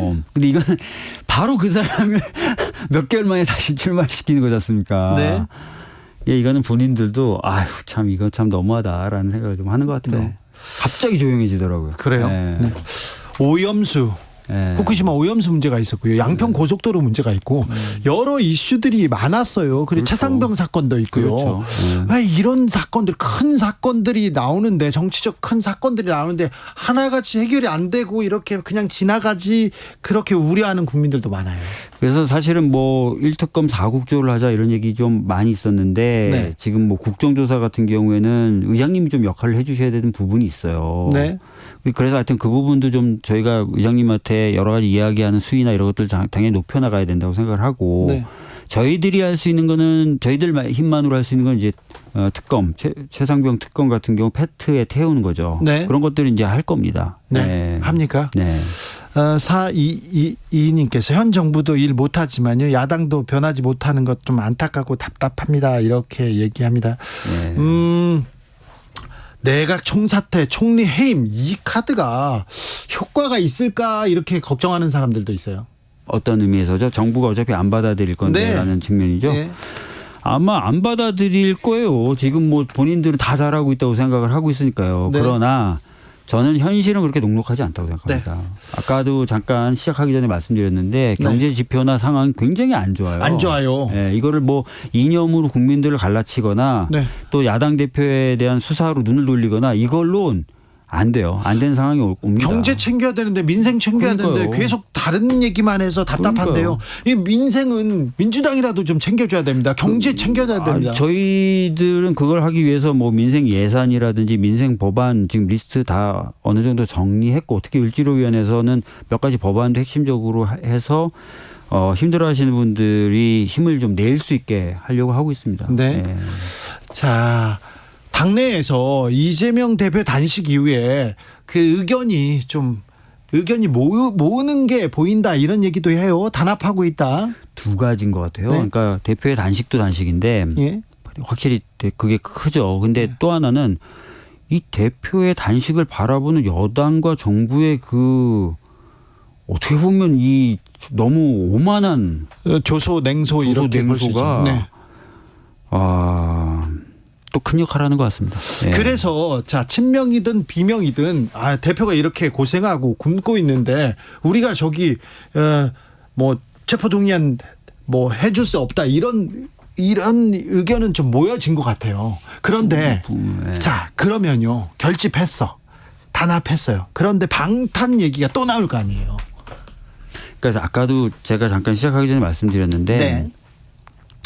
수사 자체가 굉장히 근거가 없고 정당하지 않다는 생각을 가지고 있어요. 예. 근데 이런 생각을 갖고 있는 의원들이 많아요. 네. 그러니까 부정하고 좀 뭐 부당하고 근거 없는 수사에 대해서 저는 과거에도 말씀드렸는데 국회의원들의 불체포 특권이 진짜 불필요한 특권이고 정말 특권으로서의 그런 것만은 아니잖아요. 네. 그리고 수사는 불구속 수사가 원칙이고. 아니 그러니까 재판에서 이게 따져보면 될 텐데 왜 네. 계속 구속을 이렇게. 그러니까 저도 이 근거 없는 수사를 가지고 무조건 구속이 돼야 된다고 계속 밀어붙이고 하는 것 자체가 굉장히 그 맥락도 없고 이해도 안 되기 때문에. 네. 글쎄요. 방탄이라는 논리도 이제는 저는 힘을 못 가질 것 같아요. 네. 이재명 대표는 단식을 계속한다. 최소한의 수액 치료만 받는다. 이런 입장이 나왔는데 네. 그러면 계속해서 이 단식이 이어진다고요? 저는 이제 단식 그만 하시고 건강을 좀 챙기셔야 될 것 같아요. 네. 네. 거듭 저도 말씀드렸고 주변 분들 많이 말씀드렸으니까 이제 하시고. 그런데 예. 그런데 그렇게 얘기했는데 안 됐습니까? 대표가? 보고 계시잖아요 지금. 네. 본인은 지금 자기가 해야 될 역할을 다 못했다고 자꾸 생각을 하시는 것 같아요. 그래요? 네. 그래서 계속 이어가겠다. 네. 이승규님께서 민주당이 있긴 합니까? 용해인 이현주만 보여요. 이런 사람도 있습니다. 박주민도 보이는데요.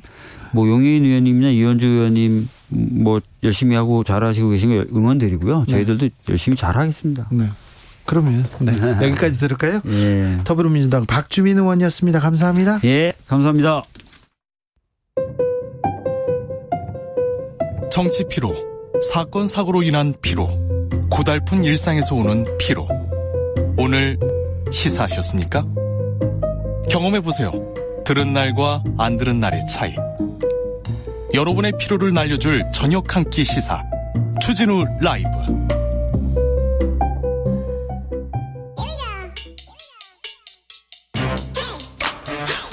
뉴스를 향한 진지한 고민, 기자들의 수다. 라이브 기자실을 찾은 오늘의 기자는 은지옥이요. 시사인 김은지입니다. 자, 오늘 좀 준비한 첫 번째 뉴스부터 가보겠습니다. 네, 이균용 대법원장 후보자의 성범죄 관련 판결 3년치를 분석했습니다. 검사는 공소장으로 말하고 판사는 판결로 말한다. 자, 판결문 봐야죠. 판결 보면 이분이 어떤 사람인지, 어떤 법 정신, 양심 가지고 있는지 알 수 있죠. 네, 그렇습니다. 그래서 이번 주 시사인에서 썼던 기사인데요. 네? 실제로 이 이야기들이 대법원장 과거 인사청문회도 쳐다보니까 많이 나왔던 말이더라고요. 김명수 대법원장 인사청문회 때는 장제원 자유한국당 의원이 법관은 판결로 얘기하는 거냐라고 하면서 네. 김명수 대법원장 후보자한테 질문을 하기도 했었는데요. 네. 현재 이 후보자에 대해서는 가장 강경한 목소리가 나오는 쪽이 여성단체입니다. 네. 과거 판결 때문인데 죄송합니다. 여성대상 범죄 항소심에서 감형한 사례가 여러 번 알려지면서 논란이 되었었는데요. 예? 이에 대해서 이 후보자는 과거 성범죄를 포함한 강력범죄 등에 대해서 엄정한 판단과 형을 선고한 다수의 판결이 있음에도 불구하고 감형한 일부 판결만이 최근 언론에 보도되고 있는 것에 대해서 안타깝게 생각한다면서 균형 있게 다 봐달라 이렇게 이야기했거든요. 근데 안타까운 판결을 너무 많이 했던데요. 네, 그래서 최근 3년치를 다 일일이 찾아봤습니다. 해봤더니. 네, 감형이 이제 3건 중에 한 건은 감형해줬다라고 보시면 되는데요. 예? 물론 항소 기각이 가장 많긴 합니다. 50%인데 네. 그 다음이 감형입니다. 35.7%인데 이균용 후보자의 2심 재판부에 성범죄가 배당되면 해당 범죄자 3명 중 1명은 형이 깎였다 이렇게 보시면 됩니다. 네. 그리고 무죄, 일부 무죄도 5.9%이고요. 그리고 이 후보자 말대로 더 2심에서 엄벌한 그러니까 가형 사건도 있긴 합니다. 그것도 5.9%인데요. 5.9%밖에 안 되네요. 네, 뭐 여러 가지 사항들을 좀 봐야 되겠지만요. 게다가 이제 본인이 왜 감형을 해주는지 가형을 해주는지도 판결문에 쓰거든요. 네. 그 사유들을 다 일일이 살펴봤는데요. 그랬더니요. 가장 많은 것이 이제 가해자가 반성하고 범행을 자백하고 범행을 인정했다라고 하는 것이 가장 많았고요. 판사님 앞에서는 다 반성하고 잘못했다고 합니다. 이게 가장 큰 사유였다고. 두 번째로는요. 네, 형사범죄. 또는 동정범죄가 없어서인데요. 예? 그러니까 형사범죄야 그전엔 초범이다라고 할 수 있는데 심지어 다른 형사범죄는 이미 유죄인데 이 똑같은 성범죄가 처음이다라는 이유로 깎아줬다라고 할 수 있고요. 네. 그리고 피해자와 합의했거나 피해자가 처벌 원치 않는다. 그리고 피해가 경미하다, 젊거나 어리다, 우발적이다와 같은 순서입니다. 네. 아무튼 뭐 이유는 그렇게 특별한 이유는 없네요. 양형 기준이 있지 않습니까? 그런데. 네, 이제 물론 이 해당 기준을 이 후보자가 벗어난 건 아닌데요. 네. 하지만 성범죄 양형에 있어서는 오랫동안 피해자 관점이 빠졌다 이런 비판들이 많았습니다. 피해자가 엄벌을 요구하는데도 불구하고 감형을 해주는 게 문제다라고 하는 것이었는데요. 특히나 2019년에 N번방 사건 불거지면서 우리 사회에 관련된 인식이 높아졌고 2021년 법무부가 TF를 꾸리기도 했습니다. 여기도 보면 이제 가해자의 사정을 중심으로 현행법은 양형을 보고 있는데 피해자 보호 관점이 필요하다 이렇게 지적을 했거든요. 실제로 이제 그게 바뀌진 못했는데 이균용 후보자 감형 판결문을 봐도 피해자의 엄벌 요청 같은 부분들이 있습니다. 그 피고인이 피해자로부터 용서받지 못했다. 피해자는 엄벌을 원한다. 이런 식의 내용들이 8건이나 있는데요. 그렇다면 우리가 상식적으로 봤을 때 가형 그러니까 더 엄벌을 이제 2심을 올려서 형량을 줄 것 같잖아요. 그런데 네. 이런 문장이 있음에도 불구하고 감형을 했다라고 하는 게 눈에 띄는 부분인데요. 왜냐하면 그러나 다만 한편이라고 하는 앞서 말씀드린 사유 그러니까 가해자가 반성하고 자백했다와 같은 이유 때문에 형을 깎아줬습니다. 네. 예, 구체적으로 좀 판결을 보면요. 2020년에 주거침입 강제추행 혐의로 기소가 된 사람이 있는데요. 집으로 돌아가던 길에 같은 버스에서 내린 피해자를 따라가서 아파트 공동 현관에 같이 들어간 뒤 껴안으려다가 미수에 그친 사건이 있습니다. 예. 1심에선 징역 1년 3개월 선고했는데요. 이균용 재판부가 2심에서 깎아줬습니다. 징역 1년 3개월에 집행유예 3년 선고했거든요. 네. 이 사건도 피해자가 합의하지 않고 엄벌 원한다라고 했음에도 불구하고요. 이런 이유 때문에 형을 깎아줬습니다. 뭐라고요? 넉넉하지 않은 가정 환경 속에서도 그동안 성실하게 회사 생활을 하면서 스스로 자신의 발전을 위해서 노력해서 대학에 입학하는 등 어느 정도 독립자존의 자세를 가지고 있는 것으로 보이고 앞으로 학업을 계속해서 건전한 사회 구성원으로 복귀할 것을 다짐하고 있다라는 이유입니다. 피해자의 반성문을 그대로 판결문으로 받아주신 것 같은데요. 네, 뿐만 아니라 술에 취했다, 우발적이다 네. 뭐 이런 식의 이야기도 감형 사유에 들어가 있습니다. 이균용 후보자는 투자를 많이 하셨어요. 그리고 세금도 잘 안 내시고요. 법을 몰랐다고 얘기하는데 대법원장 후보자가 법을 몰라서 신고 안 했다. 이 부분은 어떻게 받아들일지. 그리고 법관이라고 해서 투자를 비난하는 것은 부당하다 이렇게 얘기했는데 아유 좀 판결문 이렇게 열심히 쓰실 시간에 이렇게 투자를 이렇게 열심히 하셨을까 그런 생각이 계속됩니다. 아무튼 대법원장 매우 중요한 자리에 있는 분입니다. 청문회. 예, 내일부터 내일 네. 모레 이렇게 이틀 동안 열립니다. 네, 주목해 보겠습니다. 다음 뉴스 가볼까요? 네, 검찰 특활비가 공기청정기 대여 등에 쓰였다라는 사실이 뒤늦게 드러났습니다. 특활비 특수활동비인데 공기청정이 특수활동입니까?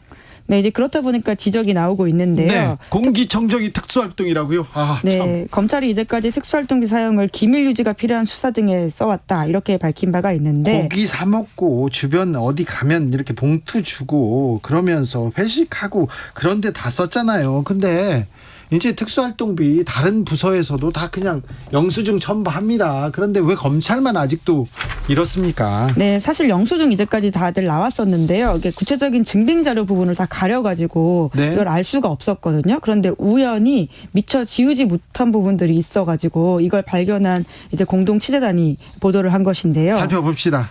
네, 이 결과에 따르면 광주지검 장흥지청 검사실 두 곳에 설치된 공기청정기 렌털 비용 55만 8,400원이 특수활동비로 쓰였다라고 하고요. 네. 그리고 기관장이 바뀔 때마다 기념 촬영을 했는데 여기에 든 돈도 특활비에서 썼다라고 합니다. 어떻게 기념 촬영하고 특수활동하고 이렇게 또 네. 매치가 되는 거죠? 그러니까 그러다 보니까 단순히 장흥지청만의 문제가 아니라 다 그렇게 하고 있는 게 아니냐 이런 의심을 사고 있는데요. 특활비를 회식에 가장 많이 쓴다고 검사들이 얘기하더라고요. 그래서 어려운 수사하고 그러면요. 수사비가 필요합니다. 어떤 수사를 하는데 왜 수사비가 필요한데 그러면 저녁에 늦게까지 일하고 그러면 고기도 먹여야 되지 않습니까? 그래서 회식비 제일 많이 쓴다는 그런 얘기 하더라고요. 그런데 이게 목적에 맞게 써야 되거든요.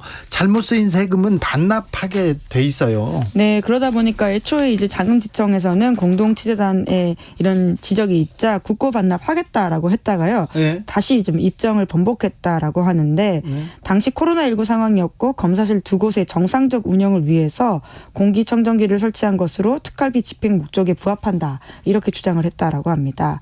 이제 갑자기 태도를 돌변했네. 네, 이제 그러다가 이제 이 상황을 기자회견을 하는 날 대검에서 다시 입장문을 냈는데요. 장흥지청이 오집행한 사례가 있어서 자체적으로 점검해서 집행을 중단했고 오집행된 특활비는 환수 조처하겠다 이렇게 밝혔습니다. 네. 뿐만 아니라 말씀하신 그 특활비가 회식비나 경력금 명목으로 쓰이고 있다라는 의혹도 여러 번 나오고 있는 게 사실인데요. 경력금 그러면서 그러니까 기관장이 이렇게 방문해가지고 봉투 주고 돈 이렇게 나눠주고 그런 조직이 거의 사라졌는데 아직 검찰이 그래요. 네, 이제 구체적인 이 사용 용처는 나오지 않기 때문에 이제 그렇게 의심할 수밖에 없는 정황이라고 할 수 있는데 네. 왜냐하면 일부 검찰 고위 간부들의 퇴직이나 인사 시점에 특활비 사용액이 급증하는 양상을 보이고 있다라고 하거든요. 네. 그러니까 송인택 전 울산지검장이 지난 2019년 7월 퇴임을 앞두고 집행한 특활비 지출 내용을 그렇죠. 보면요. 다 주고 가죠. 18일 동안 1,900만 원 특활비 썼다라고 합니다. 네. 게다가 하루에만 1,450만 원 썼다라고 하는데요. 네. 뭐 이러다 보니까 갑자기 기밀 수사에 필요한 특활비를 몰아쓴다라고 보기엔 좀 어렵지 않느냐, 진상을 좀 밝혀달라라는 지적이 나오고 있고요. 네. 2018년 6월달에 퇴임했던 공상훈 전 인천지검장도 퇴임 달에 4천만 원이 넘는 특활비를 썼다라고 합니다. 네. 그 중에서 90% 이상이 퇴임을 일주일 앞두고 지출했다라고 하거든요. 네. 노승건 전 대구지검장도 2018년 고위 간부 인사가 예정돼 있던 달에 네. 3,900만 원 이상의 특활비를 썼다라고 합니다. 네. 이에 대해서 이제 이 송 전 지검장이나 노 전 지검장은 검찰에 물어보라라고 해명을 했다라고 하고요. 네. 공 전 지검장은 특정 기관에 몰아쓰는 게 아니라 후임자의 생각이 다를 수 있어서 네. 퇴임 전에 특활비를 각 부서에 미리 배정해 준 것이다. 이렇게 설명했다고 네. 합니다. 제가 검찰 취재할 때요. 한 검사장 사모님을 만난 적이 있는데요. 다른 검사장들은 다 집에 이렇게 봉투도 가져오고 그러는데 저 사람은 술 먹어가지고 다 써가지고 하나도 안 가져왔다 하면서 타박하는 거를 들은 적이 있습니다. 0013님 특활비 다른 부처가 그렇게 썼으면 수사 대상 아닌가요? 수사 대상 맞습니다. 사법 처리 되는데 아직 검사들은 특활비 이렇게 쓰는데 이건 좀 앞뒤가 맞지 않는 것 같아요. 어떻게 다 모든 공무원 중에 검사들만 이렇게 특수하게 활동비를 이렇게 비밀내에 쓸 수 있는지 이거는 좀 말이 안 되는 것 같아요. 이거는 좀 바로 잡아야 되는데 법을 바꾸면 되는데요. 네, 국회에서. 계속, 예. 감시의 눈길이 계속 필요한 것 같습니다. 네, 마지막으로 만나볼 뉴스는요. 네, 미국 빅3 자동차 노조가 동시 파업에 나섰습니다. 그렇습니다. 사상 초유의 일입니다. 네, GM, 포드, 스텔란티스라고 하는데요. 네. 지난 14일부터 이 세 개 회사가 동시 파업에 들어갔는데 네. 전미 자동차 노조가 빅3 업체에서 한꺼번에 파업 진행하는 게 노조 설립한 1935년 이후 처음 있는 일이라고 합니다. 네. 아무래도 임금과 관련돼 있는 부분이 가장 크다라고 할 수 있는데요. 이 사건과 관련해서는 사실 바이든 대통령의 입장이 가장 좀 눈에 띈다라고 할 수 있거든요. 그러게요. 평상시에 가장 친노조적인 대통령이다 이렇게 본인을 내세운 바가 있는데요. 이번에도 노동장관 직무대행과 백악관 수석 경제고문을 협상에 지원하라고 보냈다라고 합니다. 네. 뿐만 아니라 파업이 시작된 다음 날 이런 노동자들을 향한 메시지를 냈다라고 하는데요. 그들이 창출에 기여한 이익으로부터 정당한 몫을 받아야 된다. 라는 식의 메시지를 냈다라고 해서 어떤 지지의 메시지가 아니냐라는 해석이 나오고 있습니다. 그런데요, 참 경제 상황 나쁘죠. 바이든 대선엔 재선 먹구름 끄죠. 먹구름이 드리우죠. 굉장히 좀 심각한 사안인데 이게 자동차 시장의 구조가 바뀌어서 그렇습니다. 전기차로 옮겨가면서 이 자동차 공장, 노조, 노동자들 다 지금 불안하거든요. 네, 아무래도 그런 전망들이 큰데요. 말씀처럼 뉴욕타임스가 기사를 썼습니다. 내연기관 자동차 제조 노동자들의 파업에는 전기차로 이행에 대한 두려움이 있다라고 하는 해석인데요. 네. 아무래도 전기차는 내연차보다 부품이 적기 때문에 고용 수가 적을 수밖에 없다라는 전망이 나오고 있습니다. 네. 그러다 보니까 이번에 이 노조 3사의 요구사항에도 신설하는 전기차 공장에도 세계약을 적용해달라라고 하는 것인데요. 네. 아무래도 이 자동차 시장이라고 하는 건 미국에서만 경쟁하는 게 아니라 전 세계 경쟁이다 보니까 여러 가지로 좀 주목되는 바가 있습니다. 여기까지 듣겠습니다. 기자들의 수다 시사인 김은지 기자와 함께했습니다. 감사합니다. 고맙습니다. 교통정보센터 다녀오겠습니다. 정현정 씨. 네, 퇴근길 서울시내 상황입니다. 먼저 강변북로 일산 방향인데요. 한남대교에서 반포대교 사이는 고장난 차가 서 있습니다. 올림픽대로 잠실 쪽으로 성산대교에서 양화대교 사이 3차로는 작업 중이라서요. 정체가 심하고요. 경부고속도로 서울 방향은 회덕분기점 부근에서 밀리고 있습니다. 오산에서 정체 심하다가 신갈분기점에서 서울요금소까지는 5차로가 작업으로 막혀 있습니다. 서해안고속도로 서울 쪽으로 일직분기점 4차로는 승용차 사고 있어서 처리하고 있고요. 서평택 분기점에서 화성휴게소까지 10km 구간 밀리고 있습니다. 반대 목포 쪽으로는 서해대교 부근 3차로는 작업을 하고 있어서요. 영동고속도로 인천 쪽으로 양재에서 용인 사이 8km가량 막히고 있습니다. 신갈분기점에서 광교터널까지 밀리고요. 안산분기점에서는 고장난 차 서 있습니다. 군자분기점에서 월곶분기점 사이 막히고 있습니다. KBS 교통정보센터에서 정현정입니다.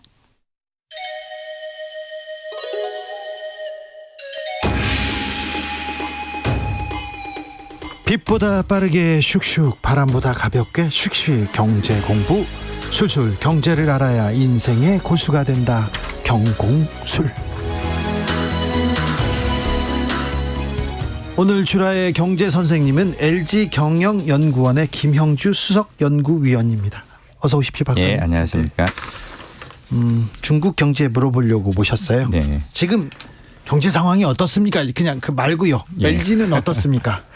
뭐 LG도 좋지는 않습니다. 그래요? LG처럼 이제 제조업체들은 상품을 많이 팔아야 네. 경기가 좋은데 세계 경제가 전반적으로 둔화되다 보니까 네. 저희도 어려움을 겪고 있습니다. 박사님, LG가 중국에서 이렇게 주력으로 이렇게 투자하는 사업, 주력으로 보는 사업은 뭡니까?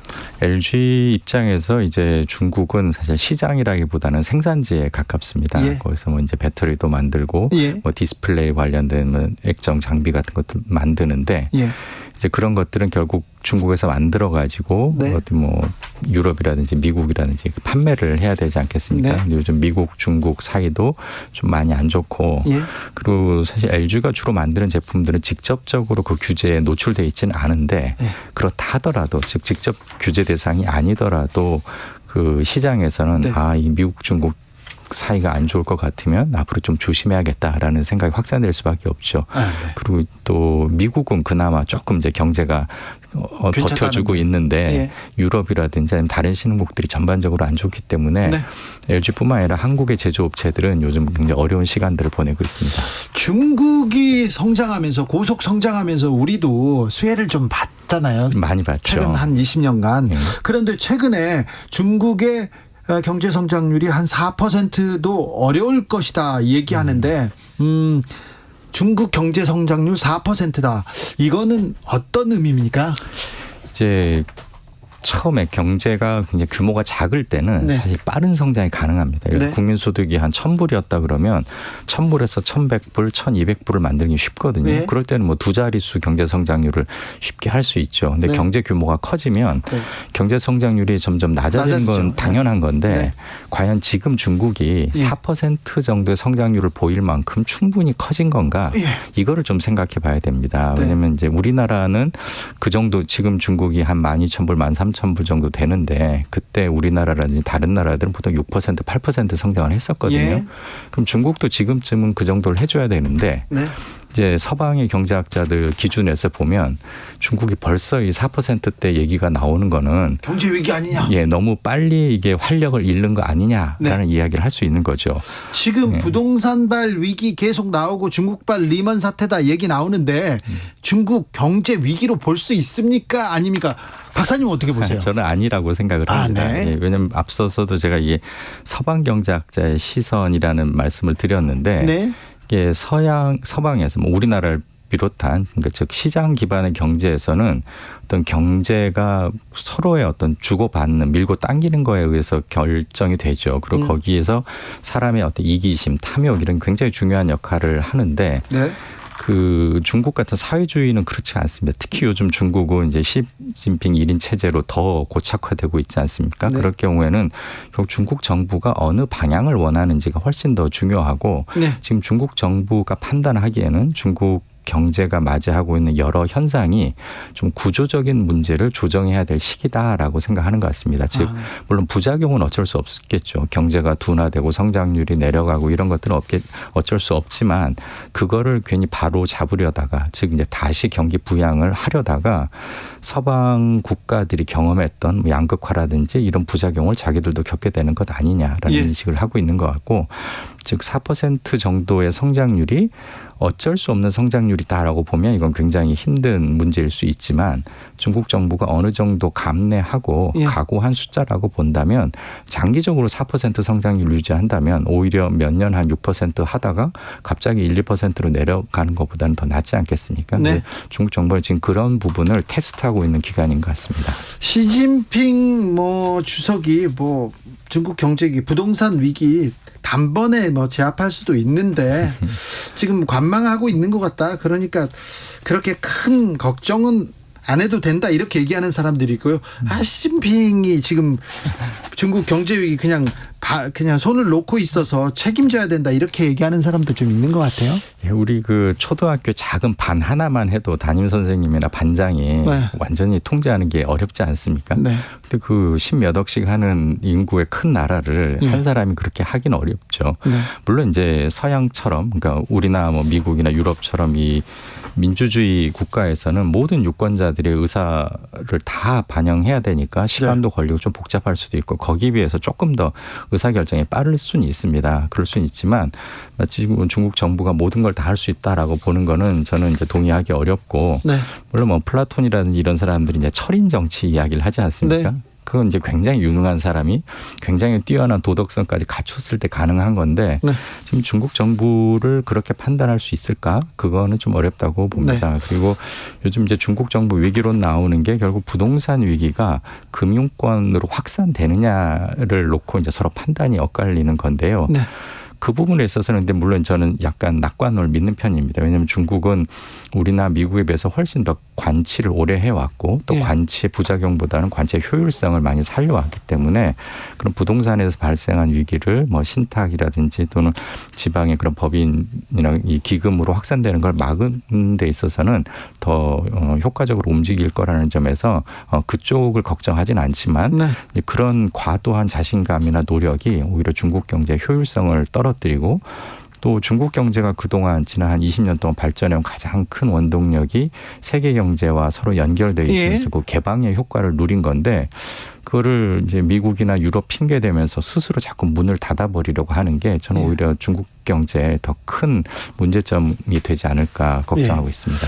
중국이 20년, 30년간 계속 호황의 길을 걸었지 않습니까?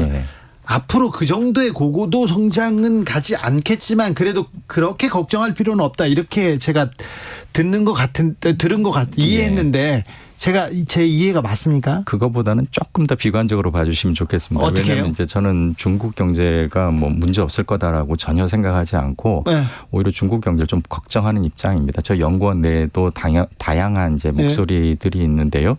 즉 중국 경제에 대해서 일부에서 지나친 위기론, 마치 이제 미국에서 생겼던 리먼 사태라든지 이렇게 가는 걸 우려하는 분들이 있어서 저는 그건 아니다라고 말씀을 드리는 거고, 대신 중국 경제가 마땅히 겪어야 될 어떤 좀 조정 기간들을 인위적으로 회피를 하려다가 오히려 성장 동력을 까먹게 되지 않을까. 요즘 보면 민간 기업들에 대한 과도한 그 개입이라든지 시장의 어떤 혁신 역량을 깎아버리는 거, 그런 것들이 문제죠. 저는 그 부분을 훨씬 더 크게 보고 있습니다. 중국 영화 산업 괜찮았어요. 좋았어요. 저도 중국에서 나온 영화 이렇게 기다렸다 보기도 했는데 정부가 이렇게 개입하면서 이 영화 시장이 좀 어떻게 뭐라 해야 되나 좀 그 품질이 떨어졌다 이렇게 볼 수도 있는데 획일화되고 그렇죠. 참 경제도 그런 거 아닌가 걱정합니다. 우리가 중국 경제를 걱정해야 되는 걱정하는 이유가 한국의 제일 무역국 아닙니까? 중국 경제가 어떻게 되느냐에 따라서 우리 경제도 바로 영향을 미치는데, 근데 중국 수출이 계속 감소하고 있죠.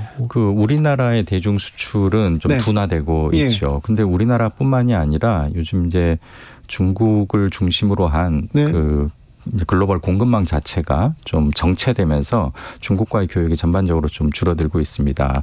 단적으로 미국만 하더라도 원래 미국의 그 제일 큰 교역 대상국이 중국이지 않았습니까? 근데 그게 이제 멕시코로 바뀌고 있고요.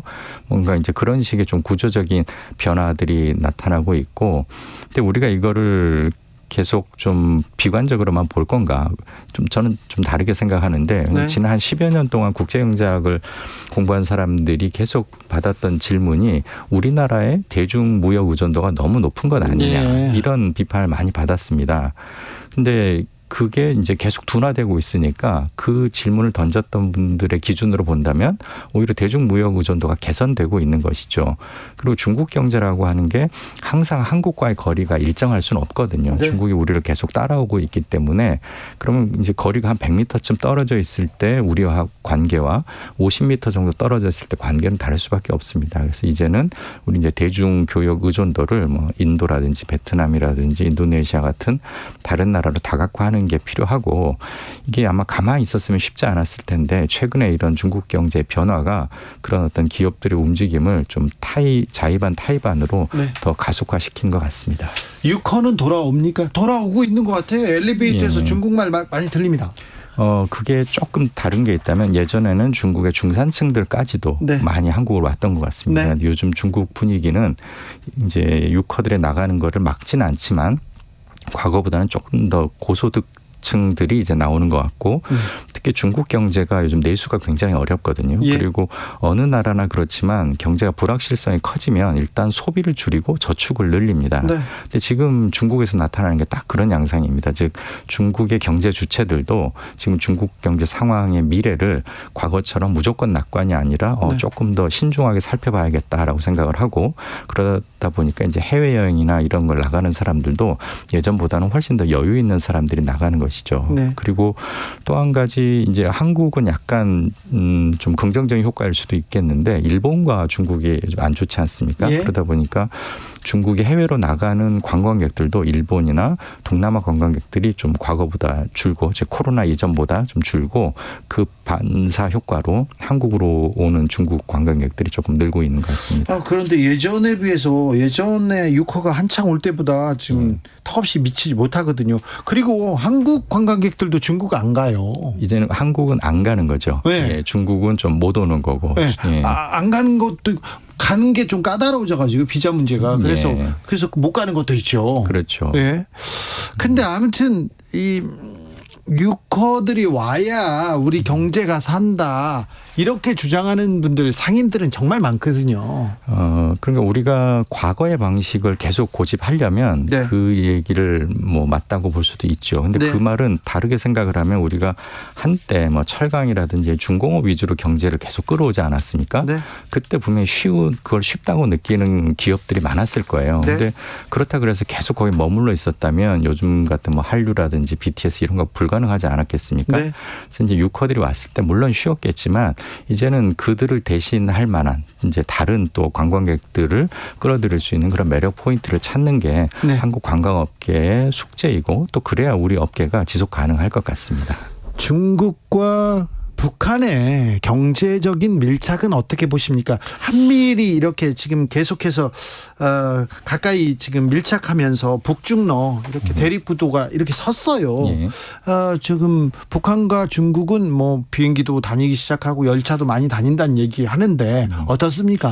저는 뭐 그렇게까지 심각해 보진 않습니다. 그런데 지금 미국과 중국의 갈등을 다른 말로 보면 이제 미국과 같은 개방을 강조하는 국가와 네. 또 이제 중국처럼 이제 폐쇄를 허용하는 국가 간의 갈등이라고 본다면 대표적인 폐쇄 경제가 또 쿠바, 북한, 러시아 이런 나라들 아니겠습니까? 네. 근데 중국이 이제 대규모 개방 경제에서 좀 폐쇄적인 성격을 강하게 간다면 당연히 러시아나 북한과는 가까워질 수밖에 없습니다. 하지만 서로 그들 사이에 이제 나눌 수 있는 어떤 생산 분업이라든지 이런 것들이 한국을 대체한다든지 또는 뭐 인도네시아나 일본을 대체한다고 보기는 어렵고 오히려 뭐 몽골이라거나 베트남이라거나 이런 국가들이 조금 더 긴장을 갖고 북중 관계의 변화를 지켜보고 있지 않을까 그렇게 판단합니다. 네.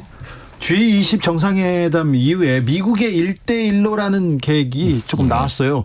1대1로는 지금 중국이 하던 얘기인데 네. 중국의 정책인데 미국도 이렇게 얘기했는데 어떻게 보셨어요? 전 좀 재밌게 봤습니다. 왜냐하면 그 중국의 1대1로 계획이 처음 나왔을 때 굉장히 아시아 국가들이 열광했었거든요. 네. 그 심지어 중동 국가들도 네. 드디어 이제 뭐 과거와 같은 그런 이제 아시아와 유럽 그리고 중동을 잇는 뭔가가 만들어지지 않을까 했는데 또 중국도 투자를 많이 했었죠. 근데 중국 경제가 좋을 때는 이게 잘 돌아갔습니다. 근데 네. 지난 몇 년간 중국 경제가 안 좋아지면서 중국 재정 상황이 힘들어지니까 이걸 가차없이 중국이 자본을 철수하고 줄이고 그래버린 거죠. 그 빈틈을 이번에 미국이 잘 파고든 것 같습니다. 그래서 미국판 뭐 1대1로라고 하지만 그걸 IMEC 즉 인도, 중국, 유럽, 회랑 뭐 이렇게 표현을 하거든요. 그리고 중국의 1대1로는 네. 이게 예전에 그 실크로드나 이런 거를 염두에 뒀기 때문에 투 트랙으로 갑니다. 즉 위쪽으로 또 육상 연결을 하고 아래로 해상 연결을 하는데 미국의 그 IMEC 미국판 1대1로는 그런 투트랙이라고 하는 하나의 길로 그러니까 마치 직렬 연결과 병렬 연결의 차이처럼 네. 조금 다르다는 점이 우리가 기억해야 될 포인트고요. 그렇지만 그 중국으로부터 약간 마음이 떠난 그런 동남아시아 또는 서남아시아 지역의 신흥국들의 마음을 조금 더 그 시장 경제 국가들에게 쏠리게 했다는 점은 미국이 굉장히 카드를 잘 쓴 것 아닌가 생각됩니다. 미국판 1대1로가 지금 중국판 1대1로를 조금 빈틈을 잘 노리고 있네요. 예. 최근에 화웨이가 출시한 신형 스마트폰에서 SK 하이닉스 메모리 칩이 이렇게 사용됐다고 합니다. 미국 정부에서 나서서 뭐 하겠다는데 이 부분은 어떻게 보고 계세요? 저 참 SK 하이닉스 입장에서 억울하겠다는 생각이 들었습니다. 왜냐하면 이번에 발견된 게 뭐 최첨단 반도체도 아니고 마치 우리가 뭐 쌀이라든지 아니면 장난감 그런 흔히 범용 상품이라고 하는 메모리 반도체거든요. 네. 이게 뭐 시스템 반도체거나 주문형 반도체였으면 SK 하이닉스가 잘못했겠죠. 근데 그것도 아니고 이미 2021년 이전에 출시된 오래된 것들이 아마 시장에 많이 풀려 있을 거고 그걸 뭐 중국의 업체들이 잔뜩 사갖고 있다가 설치를 했겠죠. 근데 이거를 이제 미국 정부가 어떻게 해석하느냐에 따라서 지금 SK도 그렇고 삼성도 그렇고 중국에 반도체 공장이 있기 때문에 이 반도체 공장은 계속 이 메인터넌스 차원에서 장비를 이제 업그레이드를 해줘야 되지 않습니까? 근데 그 장비를 중국으로 가져가는 거를 미국이 막을 수 있습니다. 그러니까 아직은 미국이 이제 작년 10월에 1년간 유예를 연장해줬기 때문에 좀 왔다 갔다 하지만 만약에 이제 이번 거를 핑계 삼아서 막는다면 문제가 될 수도 있겠죠. 아니 그런데요. 우리는 중국에도 팔고 미국에도 팔고 그래야 되는데 미국이 이렇게 중국에는 못 판다 이렇게 얘기하고 중국도 또 제재하고 그러면 우린 좀 난감한데요. 어찌 극복할 수 있을까요? 예, 그러니까 미국 입장에서도 이거를 중국에 팔지 말라는 건 아닙니다. 팔지 말라는 건 팔긴 파는데 공장을 업그레이드하는 데 필요한 미국산 장비를 안 판다는 거거든요. 근데 길게 보면 사실 마찬가지인 거죠. 네, 똑같은 말, 비슷한 말이죠. 만들기 때문에. 네.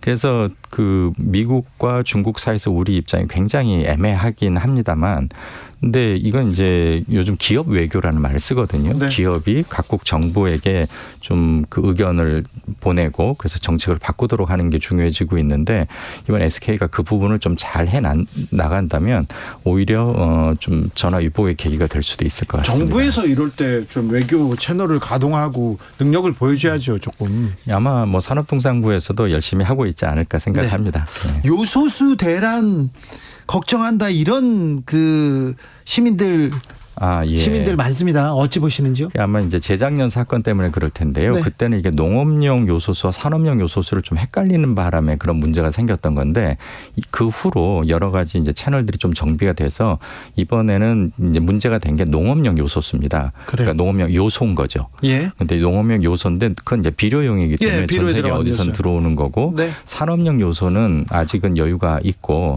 대신 여전히 중국에 대한 의존도가 우리 한 90% 정도 높습니다. 그거는 중국이 산업용 요소를 워낙 잘 만들고 싸게 만들기 때문인데 대신 이제 재고를 한 2달 이상 확보하고 있기 때문에 문제가 생기면 좀 비싸더라도 뭐 중동이나 베트남이나 이런 데서 사오는 방식으로 대응하지 않을까 생각됩니다. 네. 외국 나가서 이렇게 기업하는데 힘들 텐데 정부가 좀 도움을 줍니까? 정부는 도움을 많이 주죠. 하지만 많이 줍니까? 예, 기업들 입장에서는 사실 그걸 의존하다 보면 결국 오히려 생존 능력이 떨어질 수 있습니다. 그래서 그런 걸 중독되지 않기 위해서 노력을 하고 있습니다. 박사님 마지막으로 세수 결손 계속 얘기 나옵니다. 59조 원 이상 이렇게 부족할 거라고 하는데 어떻게 보세요? 좀 걱정이 되죠. 근데 어차피 경제라고 하는 게 사이클이 있고 한 해 이제 적자가 나면 다음에 또 흑자로 만들어야 되는데 더 큰 문제는 이걸 이제 예측을 못했다는 게 더 큰 문제겠죠. 그래서 이런 부분이 뭔가 교훈으로 잘 쓰였으면 좋겠습니다. LG 경영연구소의 김영주 박사님과 이야기 나눴습니다. 감사합니다. 예, 고맙습니다. 저는 여기서 인사드리겠습니다. 저는 내일 오후 5시 5분에 돌아오겠습니다. 지금까지 주진우였습니다. 사업장 폐기물 처리 올바른 방법으로 하고 계십니다.